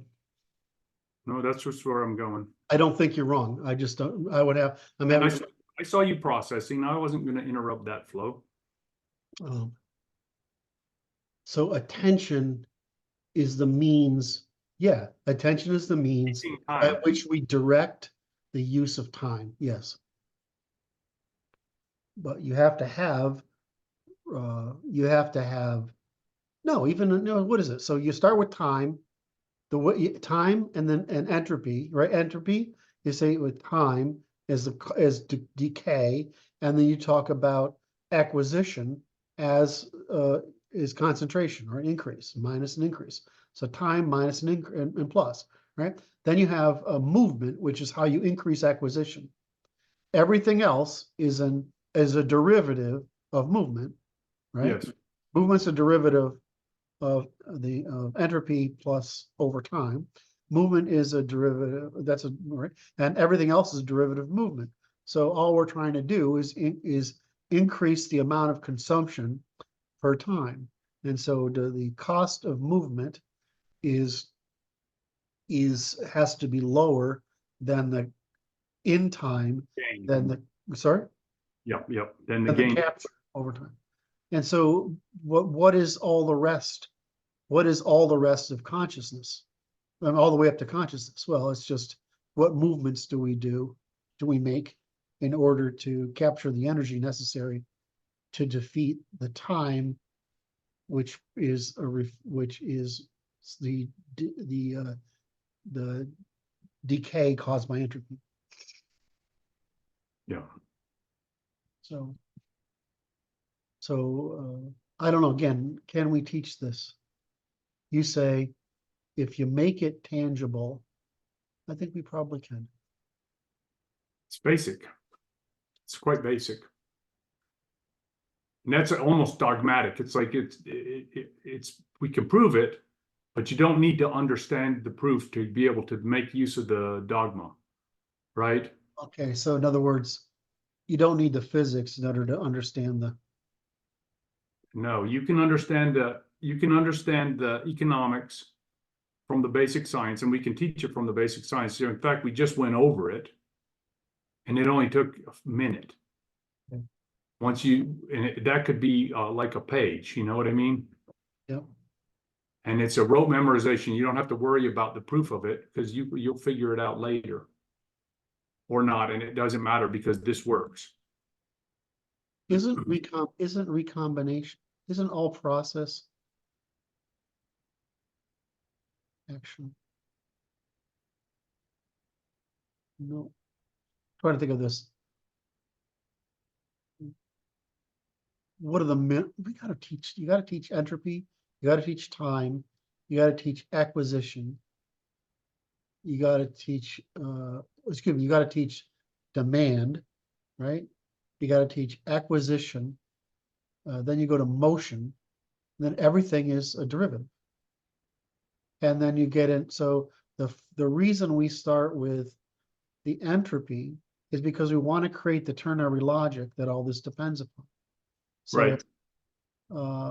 So the acquisition is always part of this ternary logic, right? We're always fighting this equilibrium. All life is energy, so we're all trying to make sure that the returns on the expenditure of energy are higher, and the way you do that is basically intelligence. What is intelligence? Motion is just increasing the surface area by which the information you're covering, the surface area of the information you're exploiting, right? And so as long as your motion results in enough acquisition, then you survive, and if it doesn't, you don't. And there's usually there's a rate of decay, right? That's right. And there's a maximum rate of consumption, like which I always find it really funny that if our why is this so humorous to me? If our digestive system were much faster, we'd start on fire. Right. Right? Why is that so funny to me? Because it's ridiculous. It's just ridiculous. I think that's fascinating. You can only digest food so fast because otherwise it would turn into heat. And the heat would make you die. Why is that fucking It's optimization, right? hysterical? It's like, okay, how close to the edge are you, right? Yes, yes. It's like, okay, so the system is optimized. It is. I mean, you got to think of it as the reason we don't look like gorillas. That's right. It's just that, but the difference is we can starve a lot easier than they can.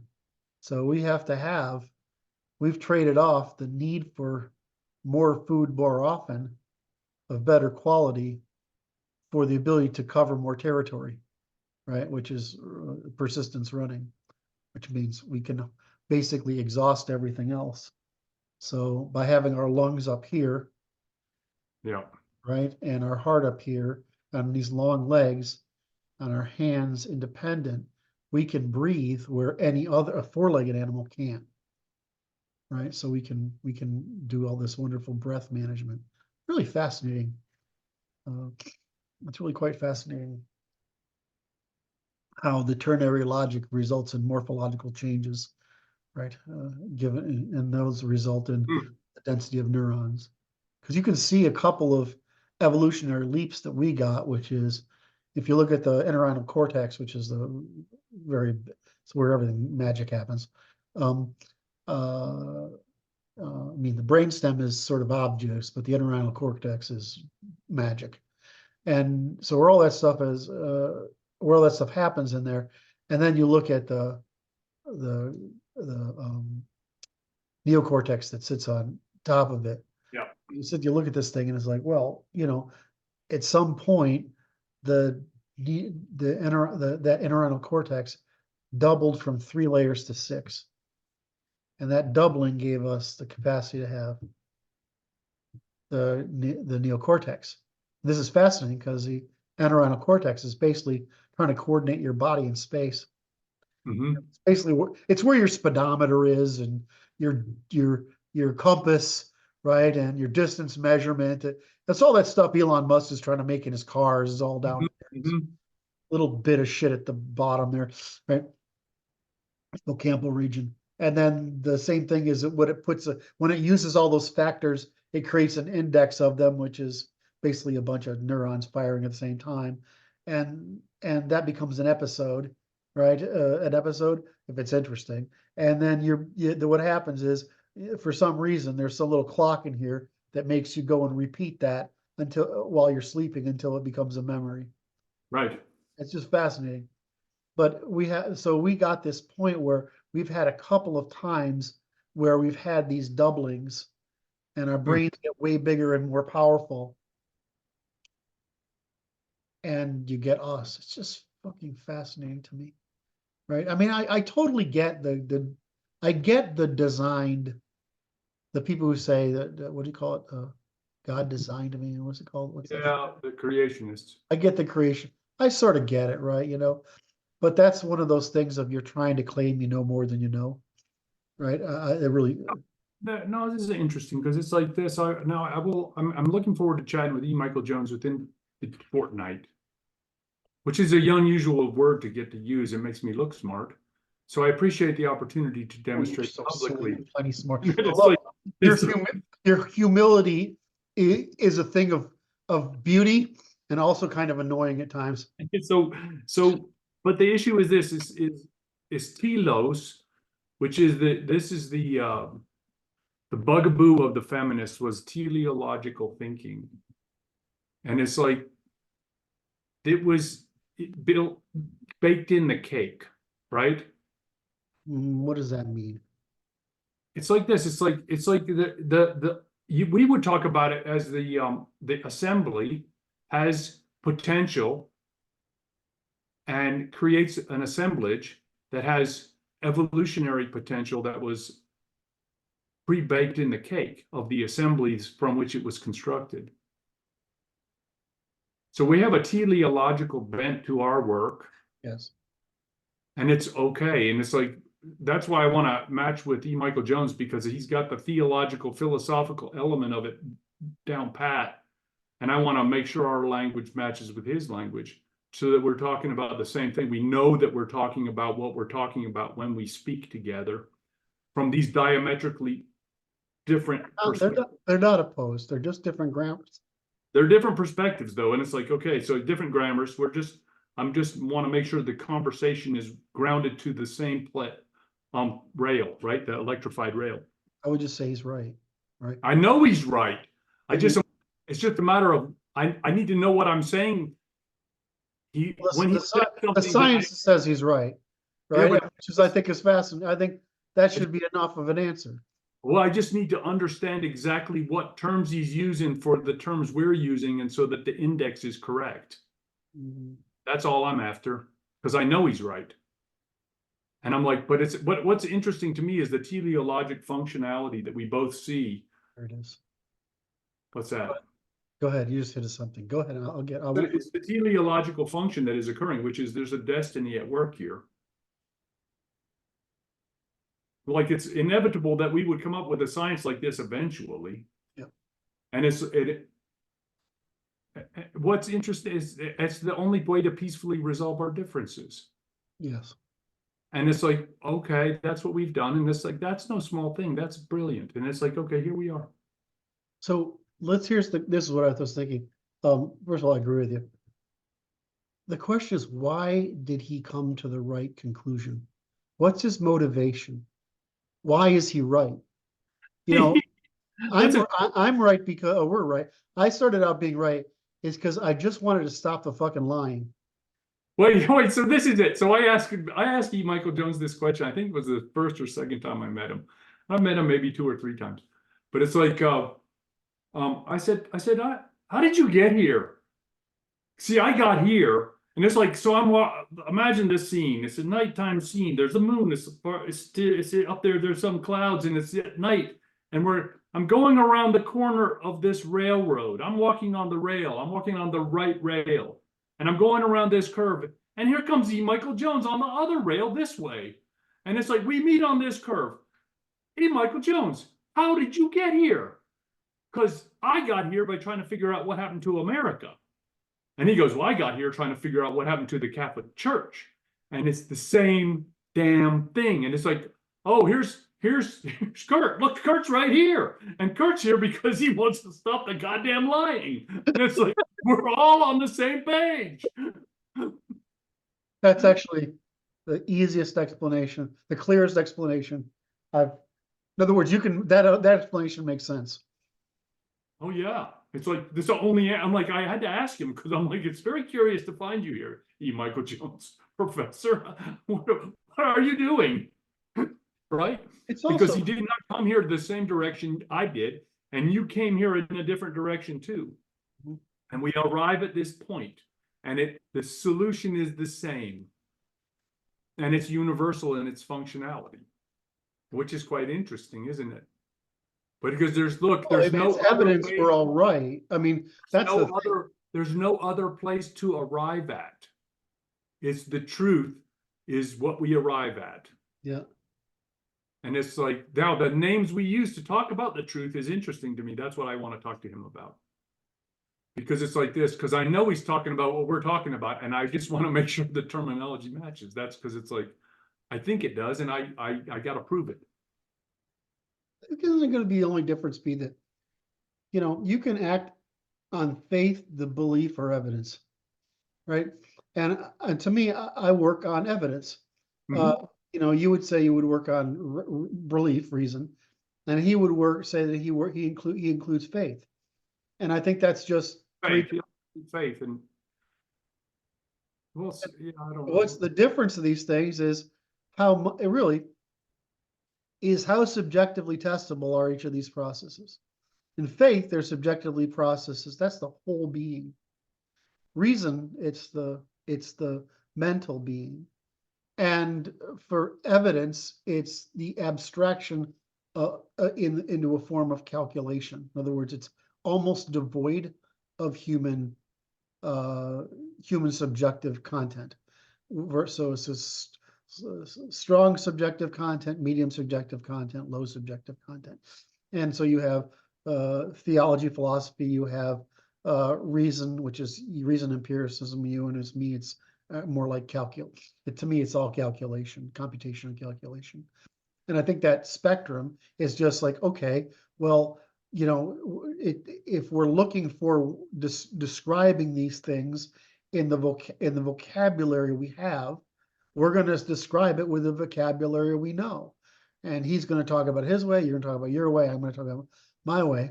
But what the beautiful part of it is that what we're describing, the processes we're describing and the causes are, even if the first cause is different. I don't think that we would argue that. I don't think we'll come to the conclusion that the first cause is different. Okay. You would say, and I would agree, that the limits of human operations extends only but so low, and it does not reach the primary cause. Yes. And we can't discern. We are incapable of discernment or operation or description of what lies below the quantum field. Right. So my say would be, I can think of 4 criteria by which God could exist. Right? Well, there's something occurring there, and we name the unknowable thing. Right. God is a good word for it. It works Right. well, and it's like, okay, why? Just because I don't know why, and that's the limit of my operation that I can presume true. Yep. Right. So that's how I would state it. I don't know which of these 4 ways that I can think of that God would exist, but it doesn't matter because the outcome is the same, because the laws of the universe are the same. Right. And I don't think he would argue with that. I think he would agree that it's unfathomable and it's okay. It may actually be unknowable. I mean, I have a hard time believing it, but it's not at all it's not at all certain that we can ever introspect at a level that would allow us to understand exactly what's going on, because it certainly looks like we can't really introspect on the quantum level, and the math makes it look like there's at least 2 levels more beneath it. So in other words, that's when they talk about these goofy dimensions. I'm like, you don't understand what a dimension means, right? Oh. It's right. I understand the math enough to say you don't understand what that dimension means, right? It's not curl up inside nowhere. It's just at the next level down, right? And so you're describing this set of dimensions is being affected by the underlying set of dimensions, which is being affected by that. If that's true, it's going to be really hard to figure out what the F is going on down there, right? That we may never know. We may Right. never know. With as you said, the best we may ever do is whatever instruments of observation we can inspect the world upon. Otherwise, it's just going to be we don't fucking know. I mean, the universe is under pressure for some goddamn reason. It manifests as these kind of vibrations that manifest at this level, as these kind of rotations, that manifest as these kind of waves, and manifest at this level as this kind of mass, and right. I mean, just we don't know what's down there, right? And the second thing is, are we ever really going to know? Because I put this in our work for this week. Look, what are the known unknowns, which is what we're talking about. Can we ever really know the size of the universe? We actually can. All we're gonna be able to do is say is the probability of this field of Some distribution of potentials. some different distribution of probabilities. It's like there's some distribution of God. There's some distribution of the structure of the underlying structure of the universe, and there's some underlying spectrum of opportunities to possibilities for the macro scale of the universe within what we have. Given that we seem to be discovering that the universe is the same at all scales, in other words, basically lightning, right? The universe is a scale at all scales, and there's just a lot of noise in between scales, right? Which is what we'd expect, right? So, and that everything turns out to be, yes, in fact, at a large enough scale, at any scale, it's all actually quantum. In other words, everything between the quantum effects, like stars, right, or planet, right, everything in between is just noise, right? It's the same way as it's just noise at the subatomic level. So I mean, I don't know. We may never know more than that, and so we may have a field of possibilities. And unless some alien species gets way ahead of us and comes back and says, actually, if you make concentrate this kind of energy and these kind of waves, kind of frequency, it opens up this ability to do this and whatever. We go, thanks. That's a great little tool. That's great. Who the hell knows? So well, look, it's like this thing. What we were now. I'm going to circle back to the finance thing, right?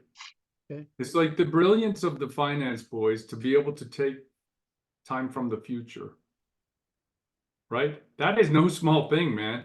And it's like what it made the British Empire. Yeah. And it's like because I was reading about Napoleon here not long ago, and it was like Napoleon was just astounded by the British capacity to finance their stuff. Like, how are they doing that, right? And it was like it's due to the brilliance of their banking system. And what does that mean? It's like that's technology that takes time from the future. Yep. Like I was telling you this offline, and I will repeat it. My Is this safe to repeat? Hell yes, it's tremendous. It's coming from the is it safe? Safety has no place in this conversation, Kurt. I'm not here to play it safe. It is safe, by the way. Is that I made note in my little paper, my 5-page paper that I wrote, that talks about the British paid their debts for this Crimean War, World War I in 1915. No, 2015. Pardon me, 2015. They paid their war debt off, and so that's the cost of those wars 170 years ago. Back 170 years. That's how much time they borrowed to make it work, and it cost them their empire. That's the problem. So I just want to add something important to what you said. Why could the English develop that system and the Turks could not? because we had the Jews. No. The only reason the Jews got that successful is because we killed our Templars. Or we had the good guys and we handed it over to the bad guys. Now, this is similar to the English handing over the Crown's Bank to the bad guys. So I just want to create that little parallel. We ought to have Friday the 13th, which is actually we're talking about, it's a bad luck day. What it is, it's the celebration of the lament of the destruction of the Templars. We should find out whatever date the Bank of England was formed, allow this happen. We should talk about this as this Friday, like Black Friday. We should call it like Black Friday. We should have a holiday on that date to lament the handing over, the second time we handed over our financial system to the enemy. Hang on. Okay. I'm getting you the exact date since we might as well. What's interesting about Friday the 13th, all Friday the 13th are so vilified. Yes. It's like really a bad day. Okay, hang on. I'm looking. I'm looking this up. I'm trying to find out the answer. Oh, good Lord. What date? I'm not looking for the date. I'm not looking for the year because I know the year. By the way, Friday the 13th and the destruction of Templars, that was French. The French did that. The French did it. Escape their debt. The King of France. That was really good. I gotta give you one. Kurt gets another point. I get another one in there. If I can shit on the French, right again. I will. Arrogant pricks. July 27th, 1694. July 27th, 16. I gotta write it in your book. July.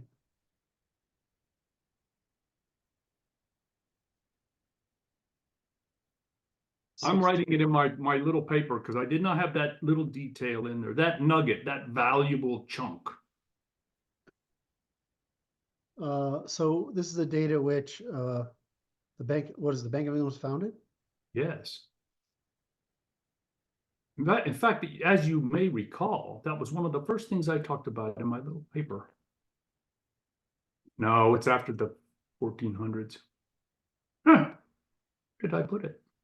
There it is. What's the date? Page 1, July 27th. I like having a black day. Just what's the day of the week? What day was it? Yeah. In 1694? I can. Lord, Do you know that I got paid? I got a computer. It'll tell me.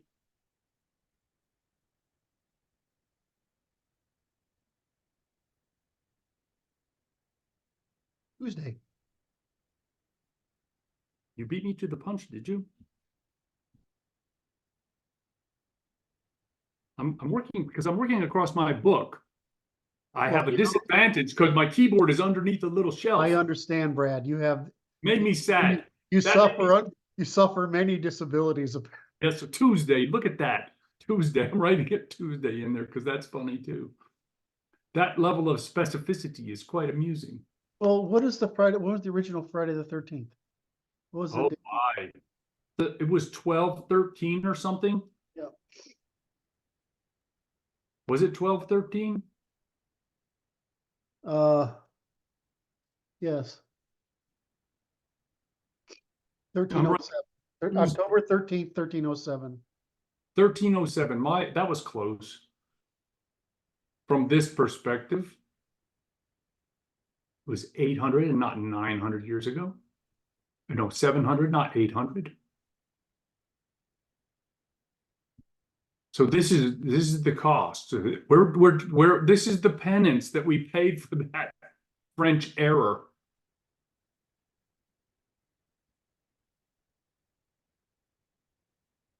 I'm writing it in my paper. Now I'm going to move my keyboard so that I'm less disabled.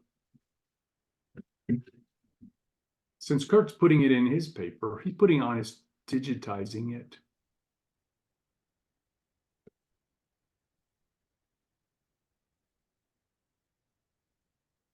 finance bullet points. That's so rude. Destruction of the Knights Templar. God.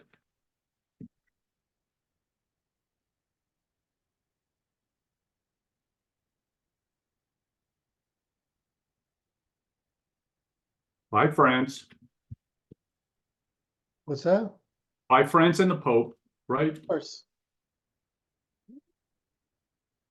Friday.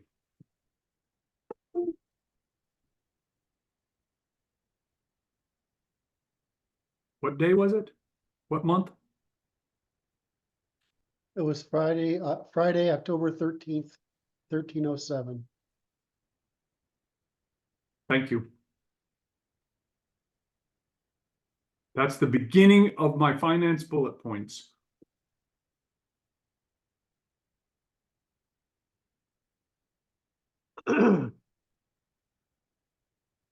What's the Federal Reserve date?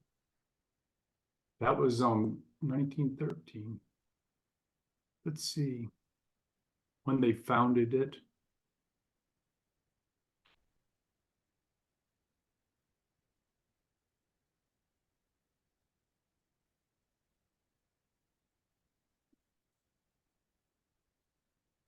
December 23rd, 1913. Day of week? Before Christmas. Oh, that was a great Christmas present. You got the day of the week? I'm working.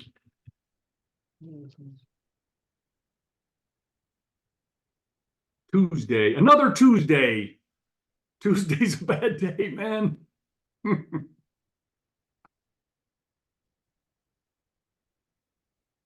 It's a good red day to wear your black swan pin.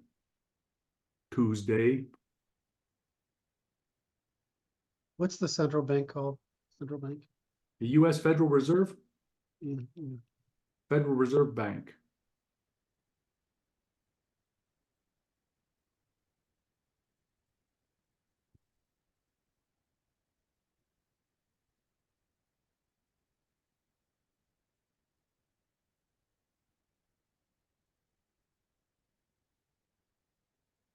Signed into law.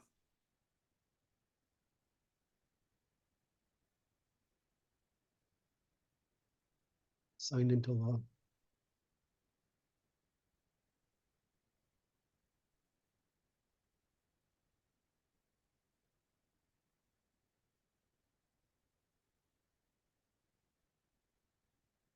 I like having the day. That's just funny. For some reason, it makes it more real, doesn't it? Isn't that weird? Yes, it does. I got paid, believe it or not, and my team got paid to create a universal date calendar, which is far harder than you think it is because there's so many exceptions in there. And so we got paid to write a date calendar. We'll convert any date at any point in history, given all the To a day. to the full, right? So we can That's count really how many days, how many years, how many months, how many hours, how many minutes, just for all those things. And it was actually fun, right? Sure. And believe it or not, we have a So patent on it. Have a patent on it. Oh, yeah? Yeah, I don't know where it is. I don't have it. Oh, there's a Cool. patent on it somewhere. And it's this is a long time ago, but it was fun. And we made a little user interface. I had to come up with interface for how do you enter dates, Right. which is fascinating. But it's interesting because they change the calendar so frequently and we're not standardized for so long. Thomas Woodrow Wilson, I'm putting his whole name in there because true criminals get all their names.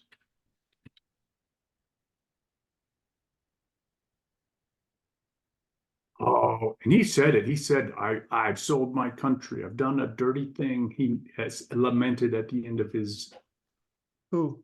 career. Woodrow Wilson. Okay, so I want to capture that. What'd I'm you going to say? look for the exact quote.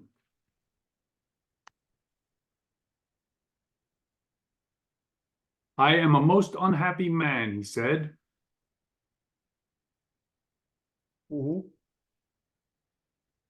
Here's the exact quote, and I'm gonna have to send it to you by text because it's hang on.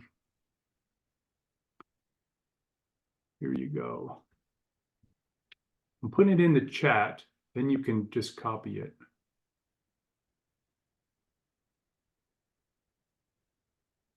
Woodrow Wilson's quote. There it is. I'm a most unhappy man. I have unwittingly ruined my country. A great industrial nation is controlled by its system of credit. Our system of credit is concentrated. The growth of the nation, therefore, and all our activities are in the hands of a few men. We have come to be one of the worst ruled, one of the most completely controlled and dominated governments in a civilized world, no longer a government by free opinion, no longer a government by conviction and the quote of the majority, but a government by the opinion and duress of a small group of dominant men. Now, when did he say it? I don't know, but you sent me a link to his picture. Oh, no. Yes, you did. No, I did. I haven't sent it yet. I'm a most unhappy man. I found it anyway, doesn't matter. I'm a most unhappy man. I've unwittingly ruined my country. A great industrial relation is controlled by a system of credit. Our system of credit is concentrated. The growth of the nation, therefore, and all our activities are in the hands of a few men. We've come to be one of the most ruled, most completely controlled and dominated governments in the civilized world. No longer government by free opinion, no longer government by conviction and the vote of the majority, but a government of the opinion and duress of a small group of dominant men. Yes. That was in Kurt.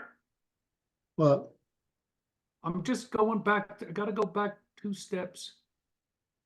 That's not what I want. it isn't. Hang on. He died in 1921. Mhm. That was 100 years ago. He said it. And here we are living the curse, right? Yep. And we are living it down, right? Yep. Does that make sense? Yep. We're living off the curse because the Jacques de Molay, the master of the Knights Templar, cursed the king and the Pope. Did you know this? Give me I'm sure but give me it again. Upon his pie, they burned him, I think. Mhm. But before they killed him, he said, I have spoken to God, and he's going to take the king and the Pope before the year is out. And they both did die. That's what I'm told. How about this for a strange conversation we're having? Jacques de Molay, right? Jacques de Molay.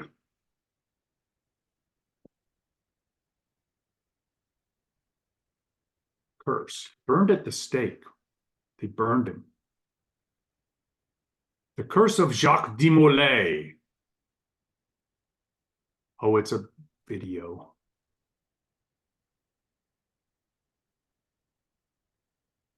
Oh, 23rd and last Grand Master of the Knights Templar.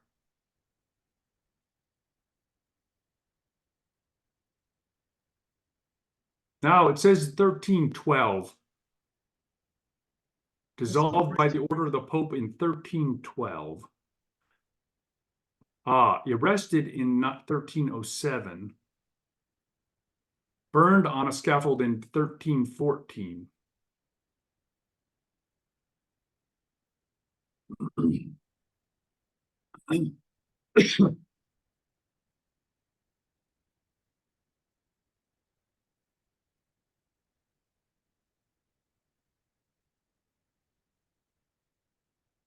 Okay. Must be a good quote about formation of the Bank of England.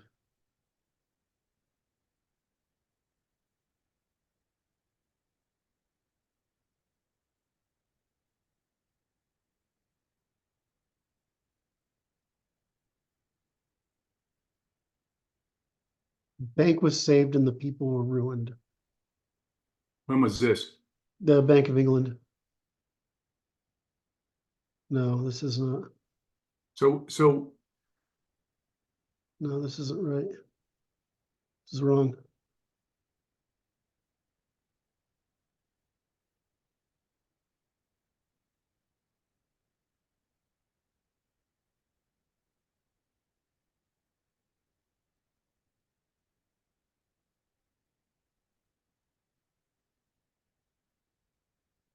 This is a great piece right here. All right, I don't want to distract the video any longer. okay. So- I'm gonna curse of Jacques de Molay to the chat. Yeah, I mean, that's that. I don't know. I mean, curses probably have more weight with God if you're being burned at the stake. They burned him at the stake, and they say he maintained his composure with his compatriots in the fire, which is no small thing. That recent fellow who just burned himself did the same thing. He maintained his composure in a human pyre. I just heard this and I haven't seen it. Oh, it's awful. It's awful. This is recent, right? Just like the last week. This Aaron Bushell, Israel and Gaza. Oh my God, that's a terrible picture. U.S. Air Force member? Yes. He burned himself in front of the Israeli embassy in New York, I think. Or no, it's DC. DC. Holy crap. Oh no, this is just the other day. Yes. Oh my God. Oh, he really did, didn't he? Yes, he did. And then what's interesting is the chattering class denigrates him because they prefer to, right? Yeah, you're not gonna, I think prefer to was couching something. You use the words prefer to, the phrase, because you didn't want to say something else. Perhaps. Yesterday, I don't really, to me, can we talk about this issue? Because we're over time anyway. We may speak of it. Um, okay, so for me, this has been a very simple discussion because I use limit-based reasoning, right? And I'm like, a superior people has displaced an inferior people, and which is the most common issue in history. And the superior people are may not bring the superior, anyway, that's how I view it. All right. And so I don't see a problem here as from a decidability standpoint. Now, this could be because this is a war, right? It's not now, I don't think and my problem with it is that the terrorism is not okay. I mean, How is it different? this is what you get into, right? I mean, if you want to have a war, have a war. But, going out and massacring a bunch of hippies who are at a goddamn celebration, that's just out of line. To me, I would say, I hear what you're saying, and I'm not disputing what you're saying in some regard, but it's the couching it in mythological terms or theological terms and claiming victimhood status while you do it is disingenuous, in my opinion. it's the Middle East. What part of Middle Eastern culture is ingenuous? We're not having a problem here. I am not going to make the argument. And so it's like Semitic squabbles don't interest me. Yeah, that's a different question. It is a different question, but the question is, all of it is driven to influence my behavior. Oh, I see. It's like this. It's like you keep your squabbles to yourself and don't ask me to help any of you because I'm not interested and I don't want to get involved. And if you want to get That's involved, that's the American position right now on the world, isn't it? that's the problem. We're governed by the same people that Woodrow Wilson was bitching about. Yeah, but I want to pull it up a notch and say, but that's the whole point. Americans have traditionally been isolationists because we're on a fucking island. Well, Right. so Why, hold on, let me finish. So, we went and did this big project. I'm gonna be more negative than usual, all right? Ooh. This big project, this naive, well-intentioned, English moral Christian bullshit of trying to leave peace in the world, right? We didn't go on and use nukes to bomb the shit out of China. We should have. We didn't use nukes to bomb the shit out of Russia. We should have, right? There was no reason to bomb anybody in the Middle East at the time, right? We should have just done that and then just said, okay, well, we're going to own you. Or we should have the opposite, which is say, it's none of our fucking business, right? All right. Instead, we tried to make the world a goddamn safe place. Now we're in a position of, wait, I'm not done with the arc. I'm not done with the arc. What we discovered is they're fucking unworthy. They're not only unworthy, they're incapable. That's what we discovered. And so now when we learn this, by the way everybody else did, it's because we got to Islam. All right. And it's like, holy shit, these guys are unsalvageable. And so we have been retrenching since then. I see that as, so what you're saying is the same thing I think all Americans are saying is, it's not my effing problem anymore. Because it's not my problem, not only because we can't economically and militarily do it anymore, but because we've discovered that our moral ambition was a folly. Because we keep discovering our moral ambition in the West is a folly. Because every time we go into the Middle East, everything we do fails. Why? Because they're not capable of it. So that's how I look at it. All right. So I'm saying this is, and I'm going back to Woodrow Wilson because he was baited into the hazard. Yes, he was. And he describes this, who baited us into the hazard. Yep. And he provided the mechanism with which we were vilified or villainized and victimized, and we were victimized by our naivete and our enthusiasm for this, which is folly. We agree. And it is, what's interesting is it's, I will relate it to the same Semites that did all this. It's just Mid-Eastern baiting into hazard. That's how we got here. And it's, I watch now the, last I heard the Israelis were reinforcing the north towards Lebanon as if they were going to expand their war. And I don't know if they have done it. As I understand it, the Israelis have given up on the belief that the USA will handle Iran. And so that they and with the Saudis and a few others, maybe even Turkey, are going to handle Iran. That's my understanding. And now I realize I get this from very sparse pattern recognition. Right. But that's what I understand is happening. The USA is withdrawing.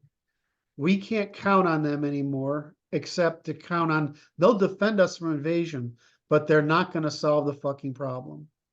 The Israelis and the Saudis, who are, the Israelis, there's only 6 million of real Israelis, right?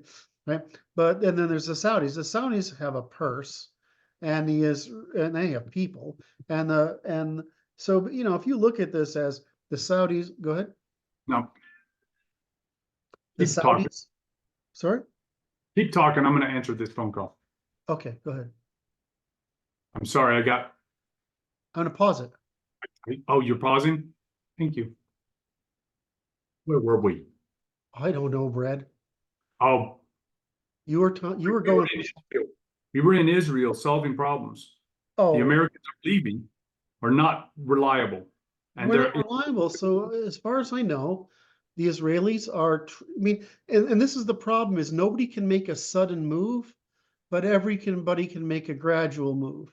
So for example, the Russians and the Iranians are working together. So yesterday, the Israelis agreed to start shipping weapons to Ukraine.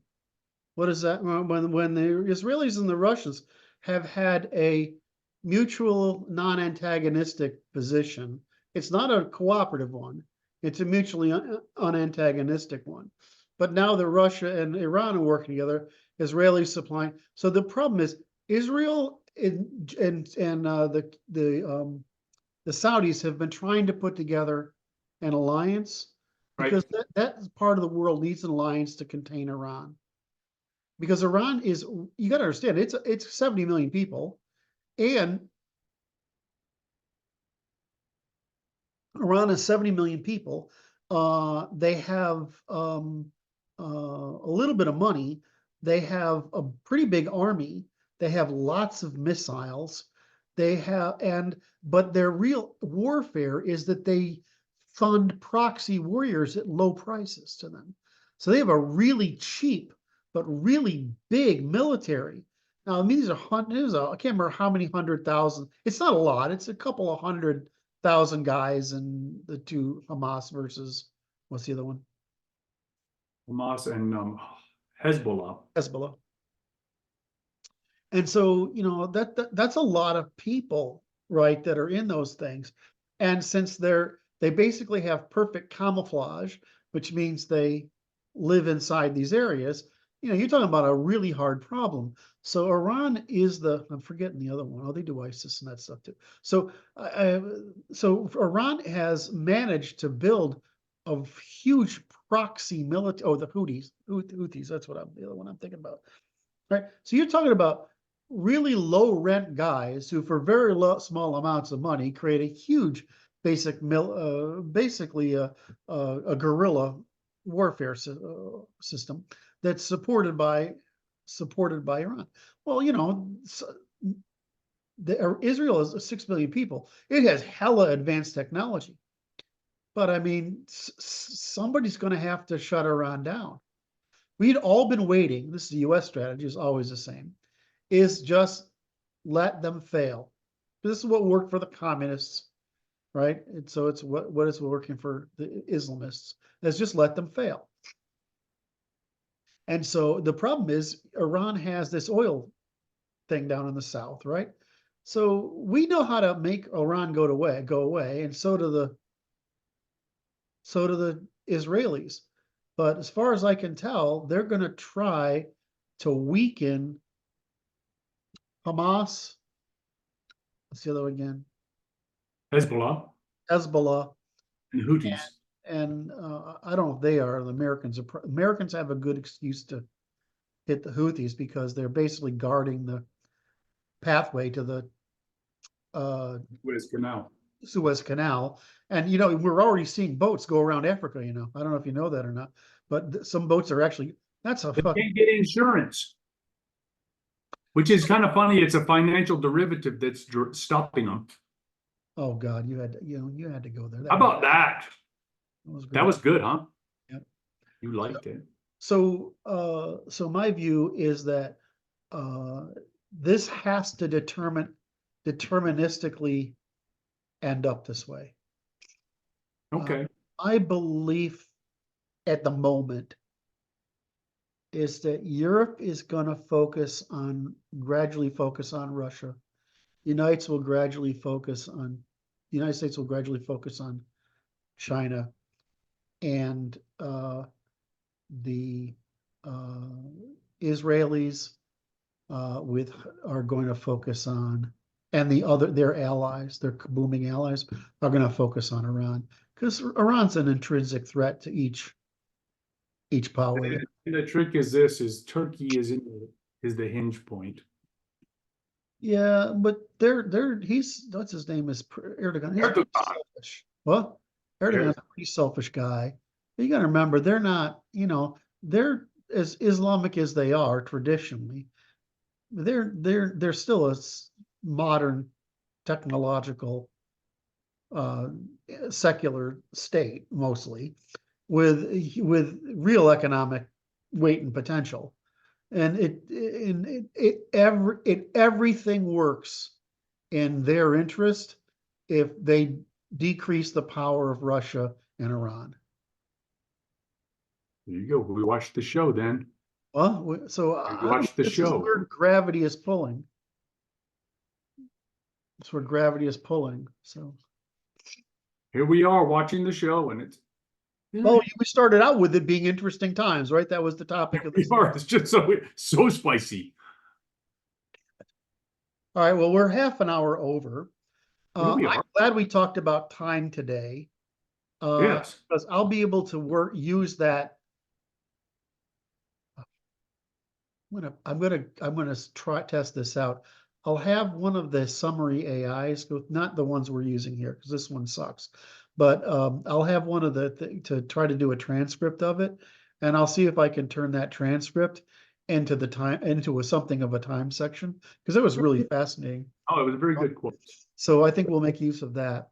I'm not sure where that goes. But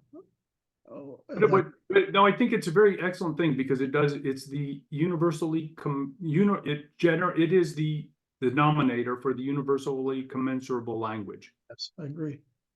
What a strange function. But what's funny is it's playing into human affairs in this regard, right? It's economics and how does it play out? Because it's deterministic in its function. Mm-hmm. Which is to say that the bean counters say that you can't take your ships through the Suez. You can't do it. It's too much risk. Yep. So it saves time to go around.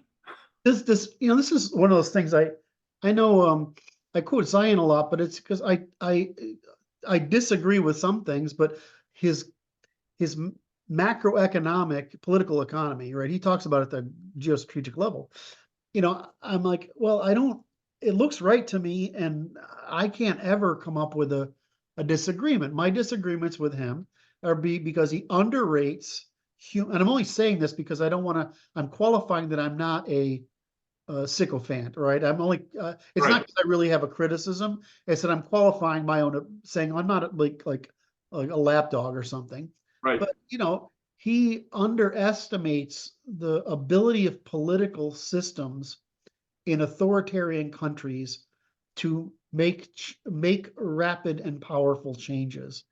And I think he's like everybody else in the world. This is one of my criticisms of the past 15 years or 20 years of economic thinking, and especially geostrategic thinking, is I don't think people realize how much information we have compared to the past, or if they do, they don't understand its implication for governments.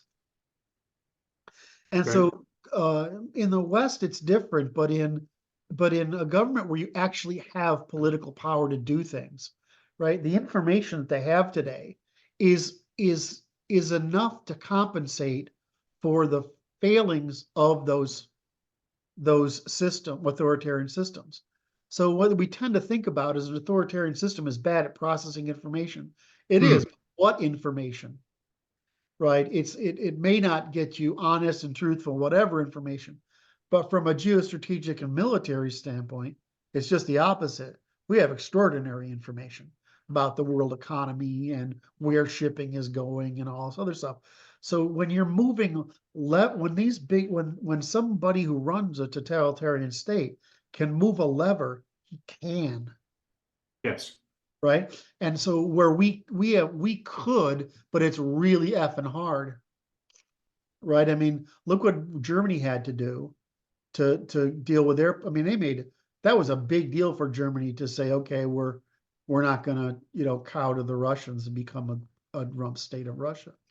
Right. Well, they're German, so they can make hard decisions. The Japanese are Japanese, they can make hard decisions. The French like to make hard decisions. Jesus Christ, they have a goddamn riot in the streets if somebody increases the price of a potato. Right? I mean, it's or they tell them they're going to have to work an extra year before retirement. The whole country basically falls apart. So, here in the United States, we have, when Trump went around and said, we're going to throw everything we have at this coronavirus problem, right, which is the research and development, they solved the problem in what, a month or two? I mean, it was like within 90 days, they figured out. Okay, I'm not trying to say it was good. I'm saying they come up with a solution. Don't look at me that way. I know what that fucking look means. I was just trying to say that under emergency circumstances we can. But when we talked about what are the breathing machines? Respirators. Yeah. Right? When we talked about producing those, he got pushback from industry. I'm like, that doesn't happen in China or Russia. You know, when there's an emergency, it's all hands on fucking deck, and you're gonna goddamn do this. It doesn't matter, right? So in America, we have to create incentives. Like right now, we can't build missiles fast enough. We can't build shells fast enough. We don't even make primers for our own goddamn guns. They're made in Italy, right? So, you know, why that's just strategic.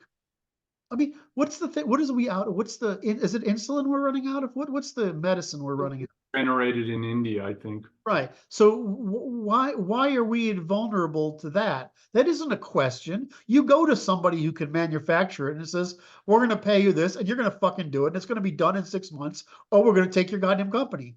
Right. I mean, It's just what we're talking about now is just a general incompetence of our system.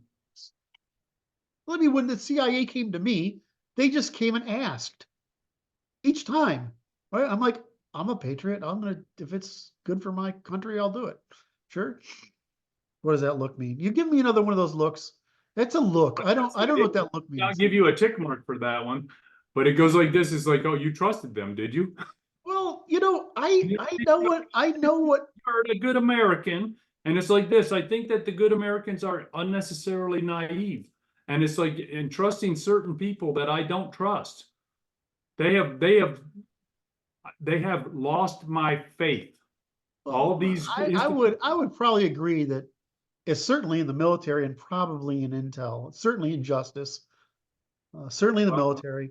I'm looking at. Wait, I'm almost done. I'm almost done. My apologies. That the upper echelon has been captured, right? This is a problem with our system.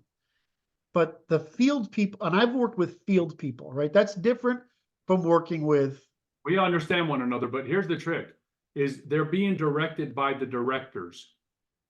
Yeah, it's pretty. You know what? Here's the thing. Got to think of incentives.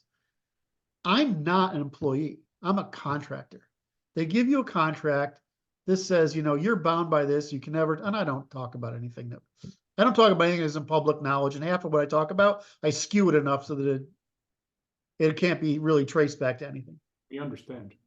So, so when you go, so they give you this piece of paper and it's like, you know, you're basically under it for life, right? I mean, yeah. Right. And I'm a fucking patriot. I mean, you want to bring it down to it, I'm going to kill for my country without a question. Right.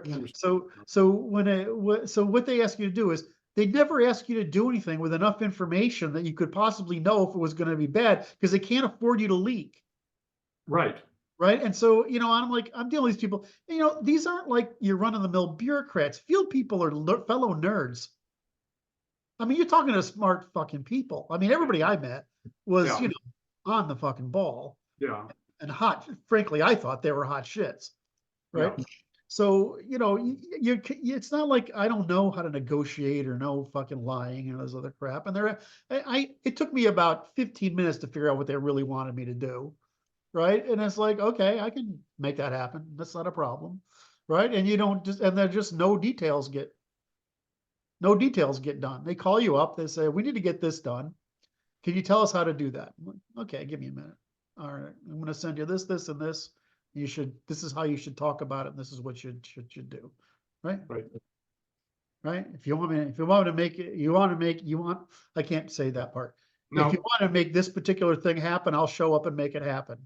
Right. You know, like we'd like to fly you to wherever. And I'm like, you know, that's a little bit, I think that's beyond my comfort, because the linguistic barrier is probably too high for me to make that work. So they're generous too. It's like, maybe you could come down on vacation with us for a couple of weeks and we can show you around, whatever. Well, I know what that really means, right?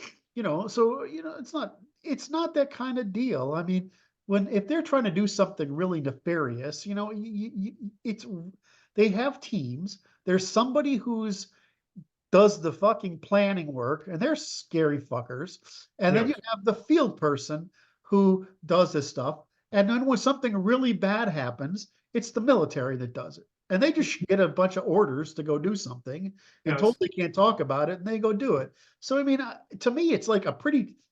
I don't understand. You know, when they do really mischievous stuff, it's actually through the State Department level, where they're actually out there interfering with governments and whatever. Yeah. Or they send somebody in the field to work up some group of people to do stuff. And I know some of those guys, they go into with into the backwoods of some fucking country and work with some rebels to make some shit happen, and they Oh, yeah. some bombs. I mean, but I know guys. I have a good friend who was a captain in the military. He was doing the same shit. Yeah. What's the difference? There wasn't any. The issue goes like this, and it goes to the I regard as a criminal abuse of the naive. That's what I regard the leadership as having done to the American people since 1900. I have a very. I have lost my faith in the FBI. Oh God, Right? it was misplaced in the first place. Correct. Well, the interstate banking problem during the age of the age of gangsters, that was okay, right? When you look at interstate problems, there are there are problems of like explosives, right? And that kind of shit. That's all done by ATF. But there are issues that make sense that are cross whatever. I tried to turn somebody in the FBI back in the 90s. Right? Yeah, I'm a nasty fucker. And I tried to turn somebody, it's like, well, if it's not at least 50,000 per incident, we don't want to investigate it. I'm like, it's not that it's not 50,000, it's just some of them is if you do a lot of 20, 30, $40,000 crimes, right? It adds up to a lot of money.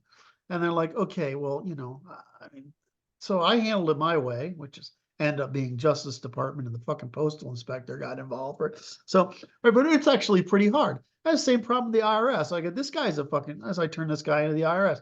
It's not, you're getting the impression of what I'm really like when I talk about this stuff. Right? So we turned to this guy in the IRS, and they took everything, whatever.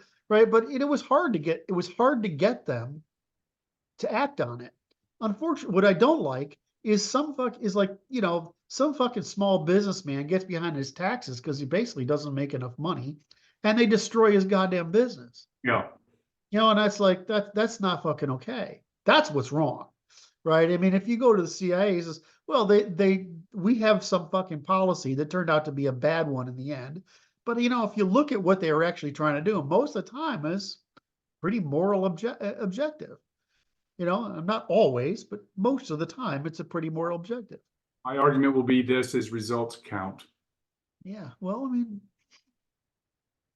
the Shah of the road of good intentions is paved.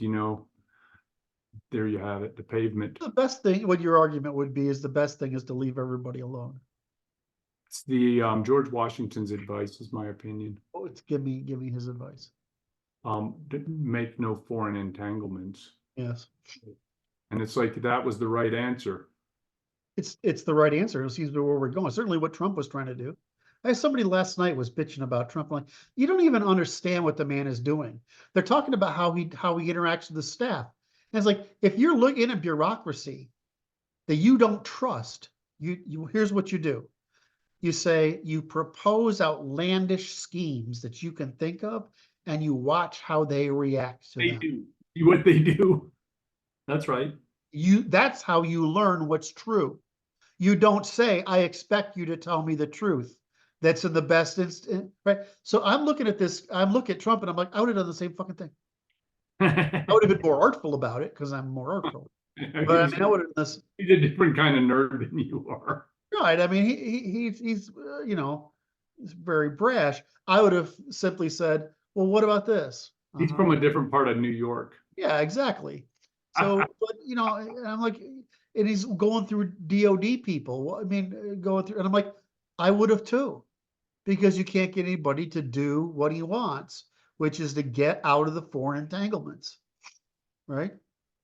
And so what happens is now he's in there viewing the bureaucracies as incompetent, All right, and trying to persist an order that doesn't need, the USA can't afford anymore. And it's burning our middle and working classes. And he's saying, I can't trust any of you. And so bang, bang, bang, bang, bang. And then they organize against him and only prove that he's right. Whereas, you know, what I would have done in those points is, okay, we can do it. We probably, why do you want to do it that way? Because I want to give a threat to these people that this is going to happen. Okay, I'm going to go threaten these people, right? And then I'm going to, what if we, how about we directly threaten them and then say this, and then actually do this, which will not be so risky on our people. You could, right? I just can't, and I think that what he did is he just got too frustrated. Well, here we are. We're watching a show play out, and it's like what's interesting now is that the with regard to Mr. Trump is the groundwork has been laid through these years under the resident Biden has been laying the groundwork for the population to expect a strong executive to come in and do house cleaning on a scale that has been unimaginable until we watch the Biden administration abuse the justice system as they have. I have a hard time believing anybody who's looking at the data, because I can't believe any of the data. What data? Trump versus Biden. My belief is that the right defected, too many of the hard right defected from Trump last time, and that's what costed him.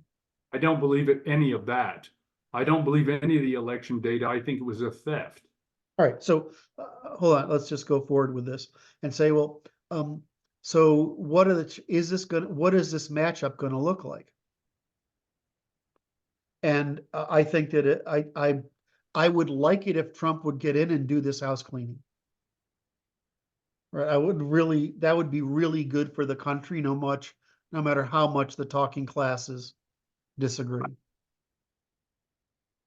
But I can't tell if he has a chance of being elected or not.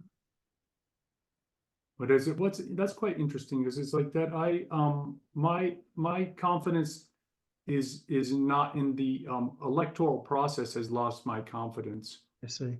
And it's like this, it's like, so I believe that in general, the public's confidence is down in the legitimacy of the electoral process.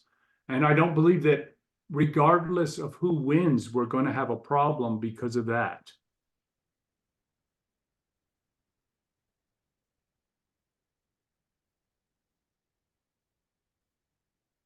And it will be a significant street show.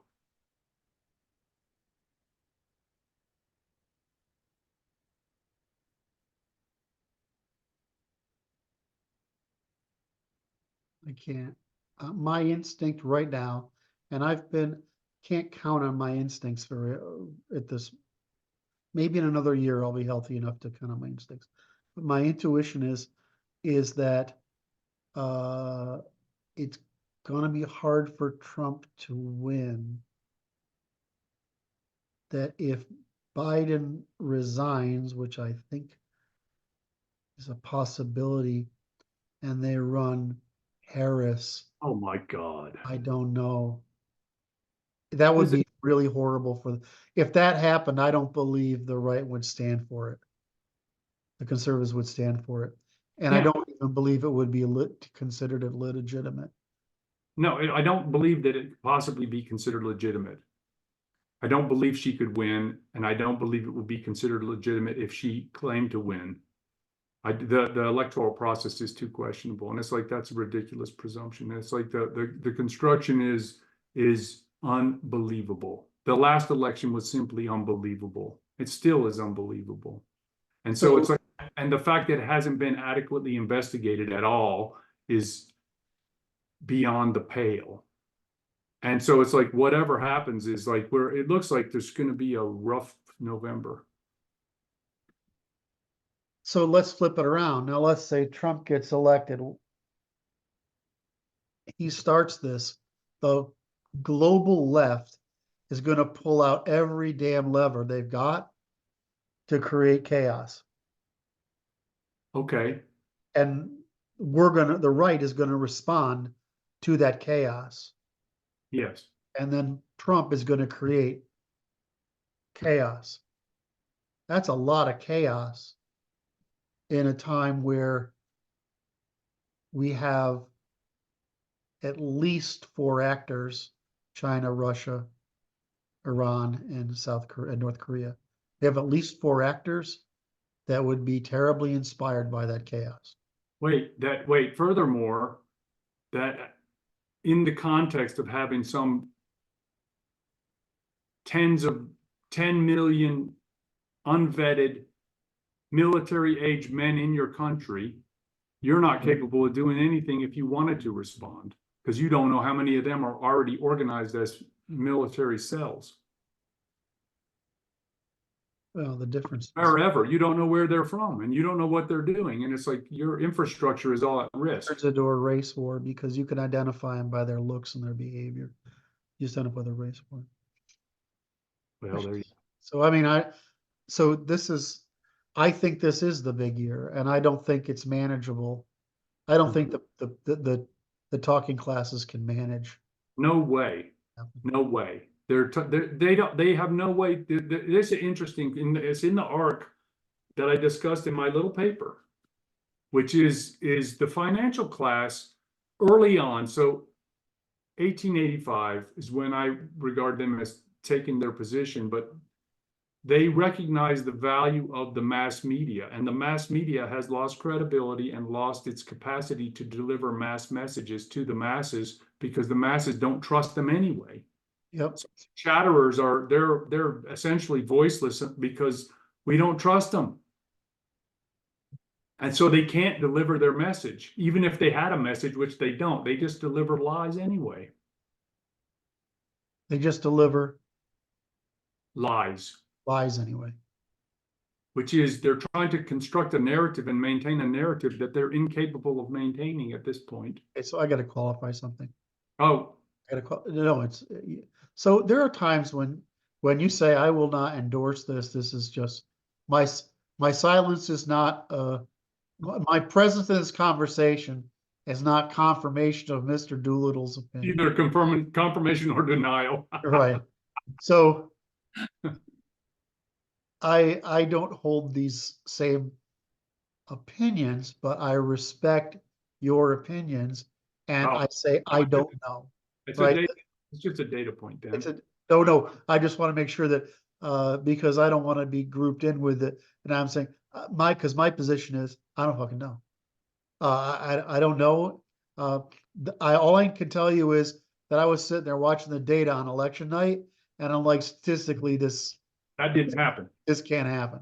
Wait, right? so well, it's like the question is this: somebody posed this on the X's or right Twitter, is who decided to close 4 states of swing value all at the same time, their election offices, and then all of a sudden there's a giant spike in Biden only votes and now he wins. And it's like, okay, that's a very reasonable question.